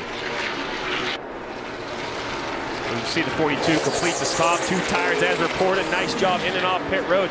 The 95, 13, 34, they are currently at the front of the race, but they're just hoping, even the 41, hoping to get lucky. The race for the win is Kevin Harvick in the 4, the 19 of Martin Truex Jr., the 2 of Brad Keselowski. Barring a yellow and another restart, this green flag run these guys are putting together right here will be the 28-lap sprint to the finish. It's 1 second gap between Harvick and Martin Truex Jr. Those 2 are separated by just a second. Back another second to Keselowski. So these laps that they're running right now are critical. They want to be able to close those gaps on each other. You see, there's Truex and Harvick's ahead of him. Early, the last run, Kevin Harvick drove away from Martin Truex Jr. And then Martin Truex Jr. started gaining back on him on the long run at the end of it. This time, Kevin Harvick did not drive away from him. Martin Truex Jr. didn't let him get away. So what will happen as this run goes on? Will the 4 slow down and then the 19 come back to him, Marty? And they gained a little bit of time on pit road too. You notice the 19 closer to the 4 this time as well. And that was Martin's point, Jeff, to Cole a moment ago when he said, hey, I was loose for too long. You got to help me at the beginning of the run. It didn't really come to us until too late. He knew he had to be better early in the run if he wanted to catch that 4 car. Junior, you mentioned that. I mean, he has to have a short run car as far as speed. Otherwise, he's not going to be competitive. Well, the thing is the 4 car would just drive away and put up such an insurmountable lead. Even if he was quicker in the later run, he's going to run out of laps. So they were smart to think about trying to make that car better on the early run. It's helping him right now, at least keep that gap manageable. We'll see if the 42 completes the stop. 2 tires as reported. Nice job in and off pit road. The 95, 13, 34, they are currently at the front of the race. It's 1 second gap between Harvick and Martin Truex Jr. The 2 of Brad Keselowski. Barring a yellow and another restart, this green flag run these guys are putting together right here will be the 28-lap sprint to the finish. It's 1 second gap between Harvick and Martin Truex Jr. The 2 of Brad Keselowski. See, there's Truex and Harvick's ahead of him. Early, the last run, Kevin Harvick drove away from Martin Truex Jr. And then Martin Truex Jr. started gaining back on him on the long run at the end of it. Keselowski, on the other hand, is not matching their lap times. He's about 2 to 3/10 slower each lap, losing touch with those front two. Well, on the left side of the screen, you see the current leader of the race, the 95 of Matt DiBenedetto. Big week from old Matty D. Gambled on himself through his career, announced he will drive for the 21, the Wood Brothers, the famed Wood Brothers next year. I don't think we could be happier. I talked to him on the Peacock Pit Box during qualifying. He was beaming from ear to ear. Now, though, this is a great strategy call, a big risk. If a caution comes out now, we're not looking at a win for the 95, but he'll save a lap, get some fresh tires on that car, and restart. You never know what could happen late in the race. I like this gamble on the 95, Marty. Yeah, Steve, talking to Matt, he said it's crazy how the roller coaster of emotions has been the last few weeks. But he told me I wouldn't trade it for anything. It's taught me a lot as a person. It's taught me a lot as a driver, and it's made me dig a lot deeper and appreciate what I have. That's why the emotion comes out in me so much. I've had to fight to get to where I am, and to drive for the Wood Brothers, I could not be more honored. He said when he called Paul Menard to thank him for recommending him, he said, I couldn't even come up with the words to thank him. I was so honored that he mentioned my name as replacing him in the famous 21. You see it on the right side of your screen. Harvick having troubles with those lap cars. There it is. All that lead is gone. All the gap that he had on the car of Truex is gone. Truex has been 3/10, 4/10 quicker each lap. Now he's right on the bumper of Kevin Harvick. Racing for third place as the rest of these guys pit. This will be the battle for the lead. Martin Truex Jr. has consistently been the fastest car on the racetrack. He has closed the gap now between himself and that 4 of Kevin Harvick. What will Harvick do? He's going to have to look around, keep an eye on that 19, see where he's running, try to take his line, try to move around and find the speed that the 19 has on him. The 34, McDowell, was running the line that Harvick wanted to run. He ran the bottom over the 3 and 4. That hurt Harvick a little bit. This time he moved to the top, gave Harvick the line he's looking for, but I think you're right. I think Harvick's going to have to look somewhere else. Oh, almost got in the wall right there. Tells me Harvick's car is starting to fall off a little bit. Yeah, he's not comfortable. Truex way to the top. Let's see what this does for him on corner exit. That's a lot of feet that he gave up to the 4 car, and I don't think he's going to be able to make that up on the straightaway here. He does have the momentum. It's coming back, though. We see that high line that the 18 of Kyle Busch was running. That was the advantage, the speed on the straightaway. Absolutely. But as the track's cooled off, that bottom groove does get faster, and we're not deep enough into the run to where the very, very top can match what you can do on the bottom. I'd run that 3rd groove, maybe the middle groove of the 19. See what he does here. He's going back to the bottom. Harvick changed his line. Harvick took the middle. Did not work for Harvick. Car didn't drive good right there. Look at the line, the run the 19's got. Huge run. He's going to try to get to the outside of Harvick. Not going to get there. But now what's Harvick do? He didn't work good in the middle. He's going to have to go back to the bottom. Yeah, that was impressive, the 19 making that kind of time on the bottom of the racetrack at 3 and 4. Now he's in the 3rd groove. Oh, here he comes. Big run. Nothing Harvick can do right here. For the lead. Here comes Martin Truex Jr. Easily goes by Kevin Harvick. Man, really surprised. That 4 car was much, much better on the early part of the run. The run before this caution, the 19 guys really made some great changes, Marty. Coming to 19 to go for Martin Truex Jr. When I talked to him earlier this week, he said, listen, we've been in the conversation all year long. We've had speed all year long, but we haven't had that magic that we had in the last couple of years. Remember last year in the playoffs, they didn't win. That bothered Martin Truex Jr. Looks like they have the magic back today, and Truex is 19 laps from a win here in the first race of the 2019 playoffs. Well, they have the magic now with 19 to go, but at the start of this day, we had no idea the type of racing. We weren't sure the type of setup that was required. The 19, the 4, every player today has had to make big changes to their race car. Cole Pern and Martin Truex Jr. What did Marty say on a pit stop earlier in the race? My car drives great, but Cole, make changes if you think the track is going to change. Cole Pern stays ahead of it and has found the right adjustments for this 19 car. Martin Truex Jr. has won 2 of the last 3 playoff openers. So they come to the playoffs with intensity. They come to the playoffs with that understanding they have to win, and mainly the ability to make it happen. These two are incredible together. They do such a great job, a great pairing. It's just, I had this conversation all the way back at Pocono, and I asked Martin, how did him and Cole become so tight? And he actually said his first year at Furniture Row, before that car was ever thought of as a race-winning car, they were awful. And he said, Cole Pern was the engineer, and he believed in me. Every bad practice, every bad race, he never questioned my ability. He kept saying, we can make the car better, we can make the car better. He said that galvanized that relationship. So once they had winning speed and winning cars, that belief never changed in one another, and that's what you shows on a day like today. And guys, don't forget, this is Martin Truex Jr.'s first year with Joe Gibbs Racing. They've made the transition over from Furniture Row, which closed down, came over to Joe Gibbs Racing. I asked Martin, I said, what's it been like, that transition? He said, well, I was lucky. I had guys like Todd Berrier, Wally Brown, friends of mine, Jimmy Makar, a guy, he's a fishing buddy of mine. Those are all guys that made that transition very comfortable. And now, Martin Truex Jr. looking extremely comfortable with 15 laps to go in this, the first race of the playoffs. Steve, had that William Byron. Left for a tire cut, spun, came on pit road, salvaged the lap. Then, crew chief with a really good call, put 2 tires on, staying out on the racetrack, and here he is running a nice spot. Yeah, that 2-tire cut check, and now continue. We talk about the veteran, the experience on top of the pit box. William Byron is a playoff rookie. Jimmy Johnson missed the playoffs. His former crew chief checking out, he did not. He has still never missed a playoffs. So look to the left of your screen, the round of 16. Truex would be through. Harvick having a great day, using the points coming in and having a great day. Kyle Busch as well, concerned at the bottom of Eric Jones with that mechanical. He is in bad shape. The guys with all the points coming in have delivered great days today. Right now, the top 3, all former champions. Truex Jr., Harvick, and Keselowski. Kyle Busch having a little trouble here. Late in the race. Gets into the corner, runs to the back of it. Oh, gets in the back of that lap car. That's hurt him a lot, Kelly. Yeah, and Kyle Busch not happy at all. He said something's not right on the car. They don't know if the splitter is pushed down, the nose is pushed in, but he just came over and said, I'm going to end up in the wall. I think I'm going to blow a right front here in a minute. Yeah, you can see the splitter's pulled way up off the racetrack. That car is not going to turn with that splitter way up like that, so he's afraid he's going to blow the right front tire out because it's so tight. Well, he's trying to going back and forth across the racetrack, trying to clearance maybe the splitter. I think the right side, the right front corner of the splitter is actually dragging the racetrack. So it's bowed the splitter a tremendous amount. He's lost a ton of speed because of that issue. And he can't see this car, right? He doesn't know what's going on. He just knows it's driving horrible. Well, it's downforce. It's the aero of this car. In front of it's absolutely killed. Well, that contact was hard. I wasn't sure what happened, why he just ran back to it. Watch his head. Watch how hard this hit is. He might wreck before he ever got to that car. He's chasing. You see the steering wheel. He turned right because the back end's spinning out. He probably wanted to go around that car, but had lost control of the vehicle, the 18 car. He lost control of his own car and had no way to avoid that car in front of him.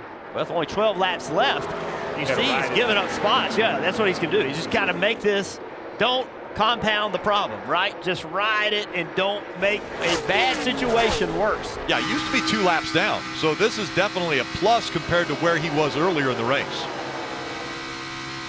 You mentioned it. He came in at 44 points above. He's been 2 laps down. He's been in this wreck right here. He's still 41. Even if he leaves here at 35, be thankful you're out of Las Vegas and moving on to Richmond. Oh, he's flirting with it right there. He had to come out of the gas a little bit as he's losing the nose of that car off turn 2. Can he hang on for another 10 laps? It's under 10 to go here in Vegas. That tight, as damaged as that car is, and as hard as it is to drive, Kyle Busch putting it on the boards, that's dangerous. I mean, it's crazy that he's willing to do that with that car right now. He's so frustrated. You can see the frustration with that lap car right there in the way. Listen to the throttle as he comes around turn 2. Team's got to be telling him what's behind him, who's coming, right? Get him that information. Help him out. You know he's mad. You know he's frustrated. He's running 33.87. Leader's running 32 flats. See it. He's tight. Splitter's tore up. Lap car in front of him was like, hey, man, pick a lane. Get out of my way. Joey Gase out there just trying to make some laps, trying to get to the end. All these guys trying to finish this race. So Kyle Busch has fallen back to the 17th position. Hamlin is actually still behind him in 19th. It's Martin Truex Jr. up front. The top 6 positions all held by playoff contenders. Truex Jr., Harvick, Keselowski, Elliott, Blaney, Alex Bowman. How about Michael McDowell? What a run for the 34 team, up there in 7th right now. Yeah, he's stayed out on the racetrack. Last pitted at lap 193.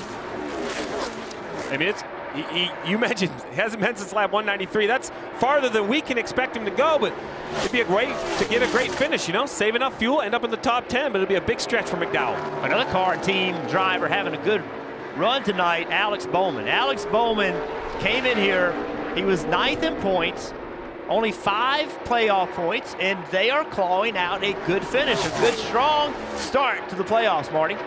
And they needed this, Jeff. Remember that win at Chicago? This is the same exact race car, but since that late June win, they've had one top 10. That was a 10th at Michigan, just struggling to finish races. Well, here they are starting the playoffs, not only with a top 10, but a top 6 run. Very impressive for the 88 team, making a statement, hey, we can move on to the round of 12.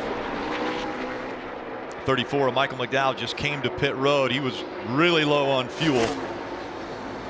But Ty Dillon also running up in the top 10. He came to pit road at the same time on lap 192. Maybe he's going to try to stretch the fuel, or he might have to duck onto pit road as well. So Martin Truex Jr. 5 laps remaining as he goes down Nellis straightaway on the backstretch here at Las Vegas Motor Speedway. Has a 2.8 second lead over Kevin Harvick, Brad Keselowski, Chase Elliott, Ryan Blaney. Martin Truex Jr. wanting to have that momentum. We're riding along with Kyle Busch. Is he going to put him a lap down? He does. And those two had battled early in the year for the dominance of the Monster Energy Cup Series. It was Kyle Busch and Martin Truex Jr. who were winning races one after the other, and it looked as though they were going to run away with it. And now Martin Truex Jr. has the momentum once again at the very start of the playoff, coming up on 3 laps to go. Right now with 3 laps to go, Cole Purr and Martin Truex Jr., the entire 19 team is just 4.5 miles, Rick. Let's just have 4.5 miles of green flag racing. He has that nice gap, over 3 seconds. Not a lot of traffic in front. He just doesn't want to see a restart, a pit stop. All those decisions will have to be made. This team's got to feel good, because I don't think yesterday they did. I think at happy hour, this team was nowhere near where they needed to be. Cole Purn and his team got together, got their heads together, fired the computers up, went to work, made some really, really good decisions. This team, although this race still a little bit to go here, this team can be really, really proud of this effort tonight. Well, and I think it makes them more dangerous, because when they win here, they can then take a little effort out of Richmond, a little focus away from the Roval. They can start looking ahead to the round of 12, preparation. Listen, I know it's a big organization, a lot of time, but when you can split your time between less racetracks, you'll be more focused. And now Martin Truex Jr. coming up on 1 lap to go, presented by Credit One Bank. You mentioned organization. If Martin's able to hold on for this final lap, it'll be the 14th win for Joe Gibbs Racing in 27 races. Better than 50% of the races in 2019 have been won by a Joe Gibbs Racing car. Martin Truex Jr. looking for his 5th win of the 2019 season and a pass to the 2nd round of the playoffs. Martin Truex Jr. wins at Vegas.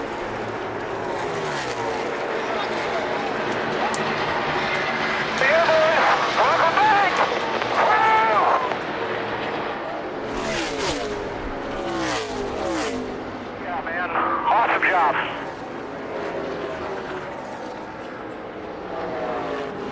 Martin Truex Jr. wins the opening race in the Monster Energy Cup Series playoffs, his 5th win this season.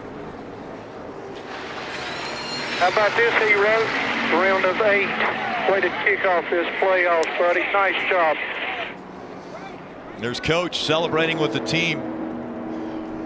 The last driver to win playoff opener and the championship, Martin Truex Jr. 2 years ago.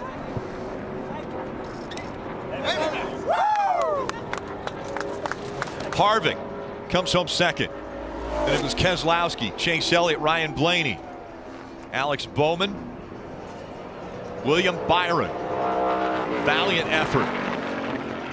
Gets a 7th place finish. Kyle Larson, Joey Logano, Ryan Newman, all in the top 10.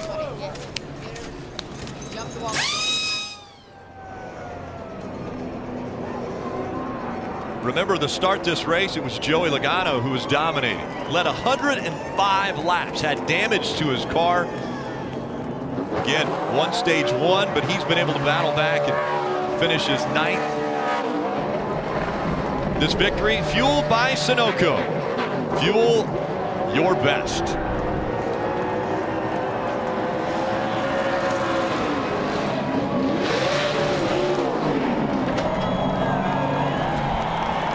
They did a burnout on the boulevard on Thursday.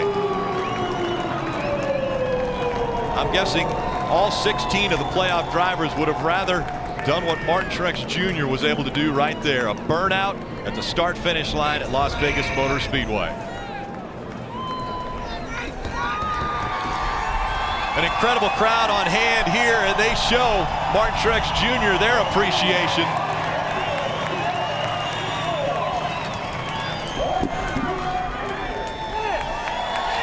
And look at the excitement. Martin Truex Jr. celebrating right there. Marty.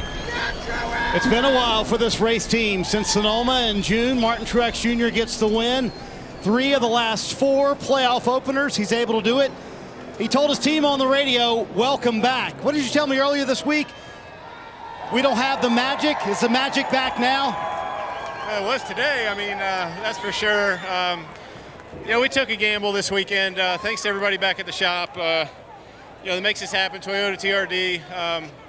You know, Wally and all the guys, Todd and all the guys back there that build these cars. And we took a gamble and qualified 24th. And for a while there, it wasn't looking too smart, you know, with the 4 out front. But got the right adjustments at the end. Had a great car all day long. Thanks to Best Pro, Toyota TRD, auto owners, everybody who makes this happen for us. This is a hell of a way to make a championship run. So get some good bonus points, move on to the next round, and see what we can do there. That was a lot of fun. The gamble of stacking on more downforce work, because these fans got to see you come to victory lane, but you gave the credit to Cole Pern, your crew chief. He said you gave me exactly what I needed on the last stop. What was that? Yeah, we just, that's that run before when the 4 was running away from us, we got too loose, and I just had to baby it for too long. In the last 5 laps of the run, we started to equal out to him, and I just said, you got to tighten me up some more so I can hustle. And at the end, I was able to hustle the whole way to the checkers and get the job done there.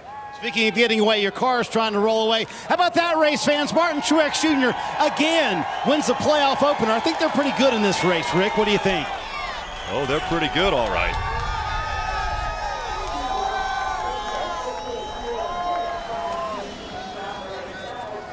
Second time he's been able to win here in front of the Las Vegas crowd. And most importantly, winning the first race of the playoffs. He is on to the next round. Cole Pern celebrating. They made all the right calls. When he needed to be the best, he was the best. Coach gives him a thumbs up. Martin Truex Jr. wins at Las Vegas.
His way to the Neon Garage, which is a unique situation here at Las Vegas Motor Speedway. The garage is all the way around an area where victory lane is in the middle of those garages. And he pulls in, and the fans able to celebrate with him inside the garage area, headed to victory lane. What a great experience. And that team loving the success that they have been able to feel. Again, it was just 2 years ago when Martin Truex Jr. was able to win the championship. Kelly. Martin Truex Jr. with a big drink of water. And now the Monster Energy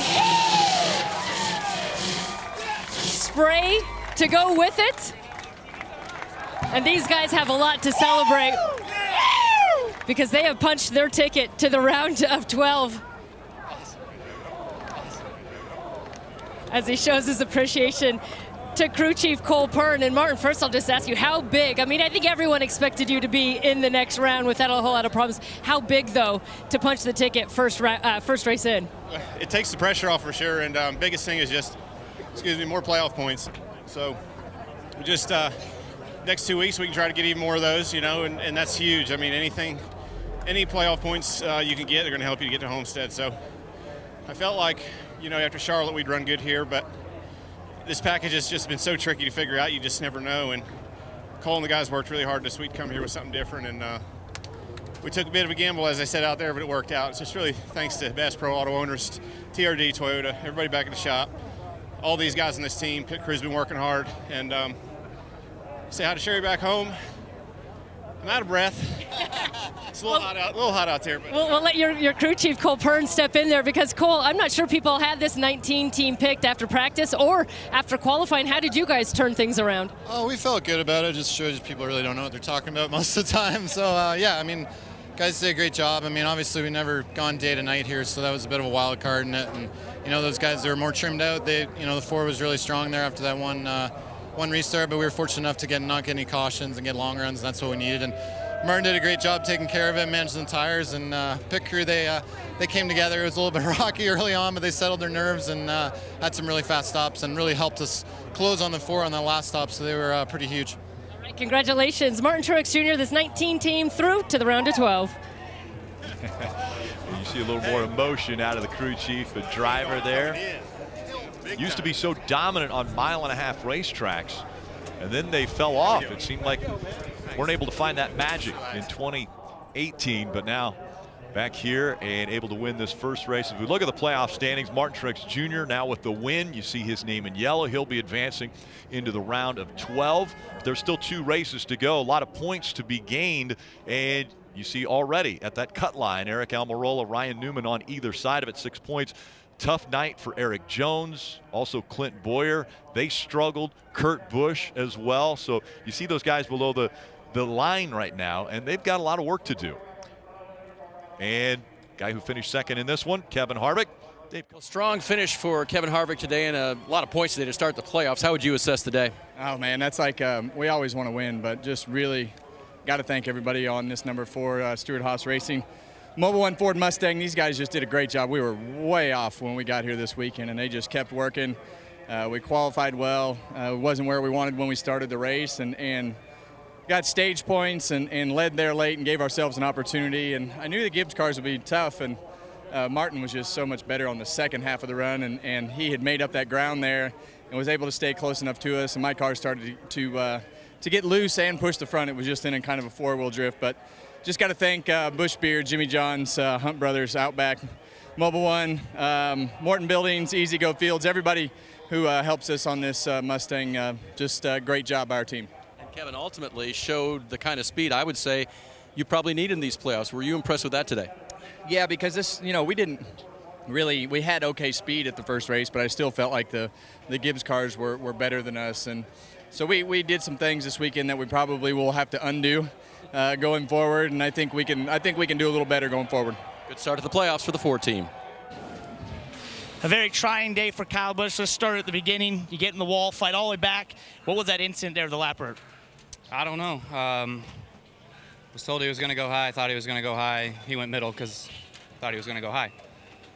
And killed our day. I don't know. I mean, should have run 4th probably, but instead 19th. I don't know. What? We're the top echelon of motorsports, and we got guys that have never won late model races running out here on the racetrack. It's pathetic. They don't know where to go. So, what else do you do? And for you guys just going through the playoffs, you had that 45-point buffer. Do you fall back on that? Is it really sticking your mind at all? It's pathetic to have to lean on insurance. My premiums are going to go up. very frustrated. Kyle Busch, understandable. Wow. He mentioned insurance. Obviously, the playoff points coming in. He won the regular season. He's frustrated. You know, one of the things that I enjoyed listening to both Kevin Harvick and then thinking back to the radio of Martin Truex Jr. on the late restart, he said, I'm wide open and he's pulling away from me. He was talking about Kevin Harvick. Well, Martin Truex Jr. ends up winning this race. Yeah, I mean, the track kind of changed a lot. They made some great adjustments. But, man, I don't wish, anybody any bad luck, but man, Kyle Busch, he tried real hard to do his best in that interview, and it was just a little bit too long, and he finally lost it. But anyways, one of the things that I look at early in the playoffs is the guys that you expect to make their way through the playoffs, and Harvick and Truex, and there's a list of guys there, but who tonight might have put themselves in really good position to continue on? A couple guys, Bowman, Blaney, Byron. You're looking at these guys without a lot of experience. Yeah. If they can come in here and, unlike Eric Jones, have some good luck tonight, set the tone for themselves moving forward, get a little luck in the next few rounds, have some great runs as well. They could go deep into the playoffs. So that's the kind of things I like to look for. We know the regular players and who's going to be there, who's going to be great, but who can come in there and surprise. And those guys tonight really did a great job of that. I think another guy who surprised me was Ryan Newman, another name that you wouldn't expect to be up there contending, but he was, and he was doing very well. Let's bring in Steve and Jeff. Well, I think that's really what it comes down to. We knew at the top of the playoff leaderboard we expected those cars to run well. I didn't have Truex picked. After practice, I didn't see it. Cole Pern obviously had a plan. The plan worked. But at the bottom of the leaderboard, Clint Boyer starts first, doesn't have a good day. The 20, bad luck again in a playoff opener. You heard Kyle Busch, his frustration. It shows you they're not just racing, each other. They're racing the entire field. Anything can happen. It is a mile and a half. I mean, these cars look like they raced Martinsville. How many cars got damaged? Now, that doesn't surprise me because we have seen this. This entire year has been like this. The race has been crazy. It's been aggressive. Drivers doing things they didn't used to do, and we're seeing that. And now you add the intensity of trying to win a championship to that. It just doesn't surprise me to see all the contact that we saw tonight. And this is at the mile and a half. So let's go to a short track and a road course, Rick. What could possibly happen? Well, we've got a short track coming up. That'll be the next race. But it's Martin Truex Jr. who's going to be celebrating here in the entertainment capital of the world. Let's go to Krista, Kyle, and DJ. Thank you, Rick. People come to Vegas for a great show, and Martin Truex Jr. and really a lot of the playoff drivers gave the fans that.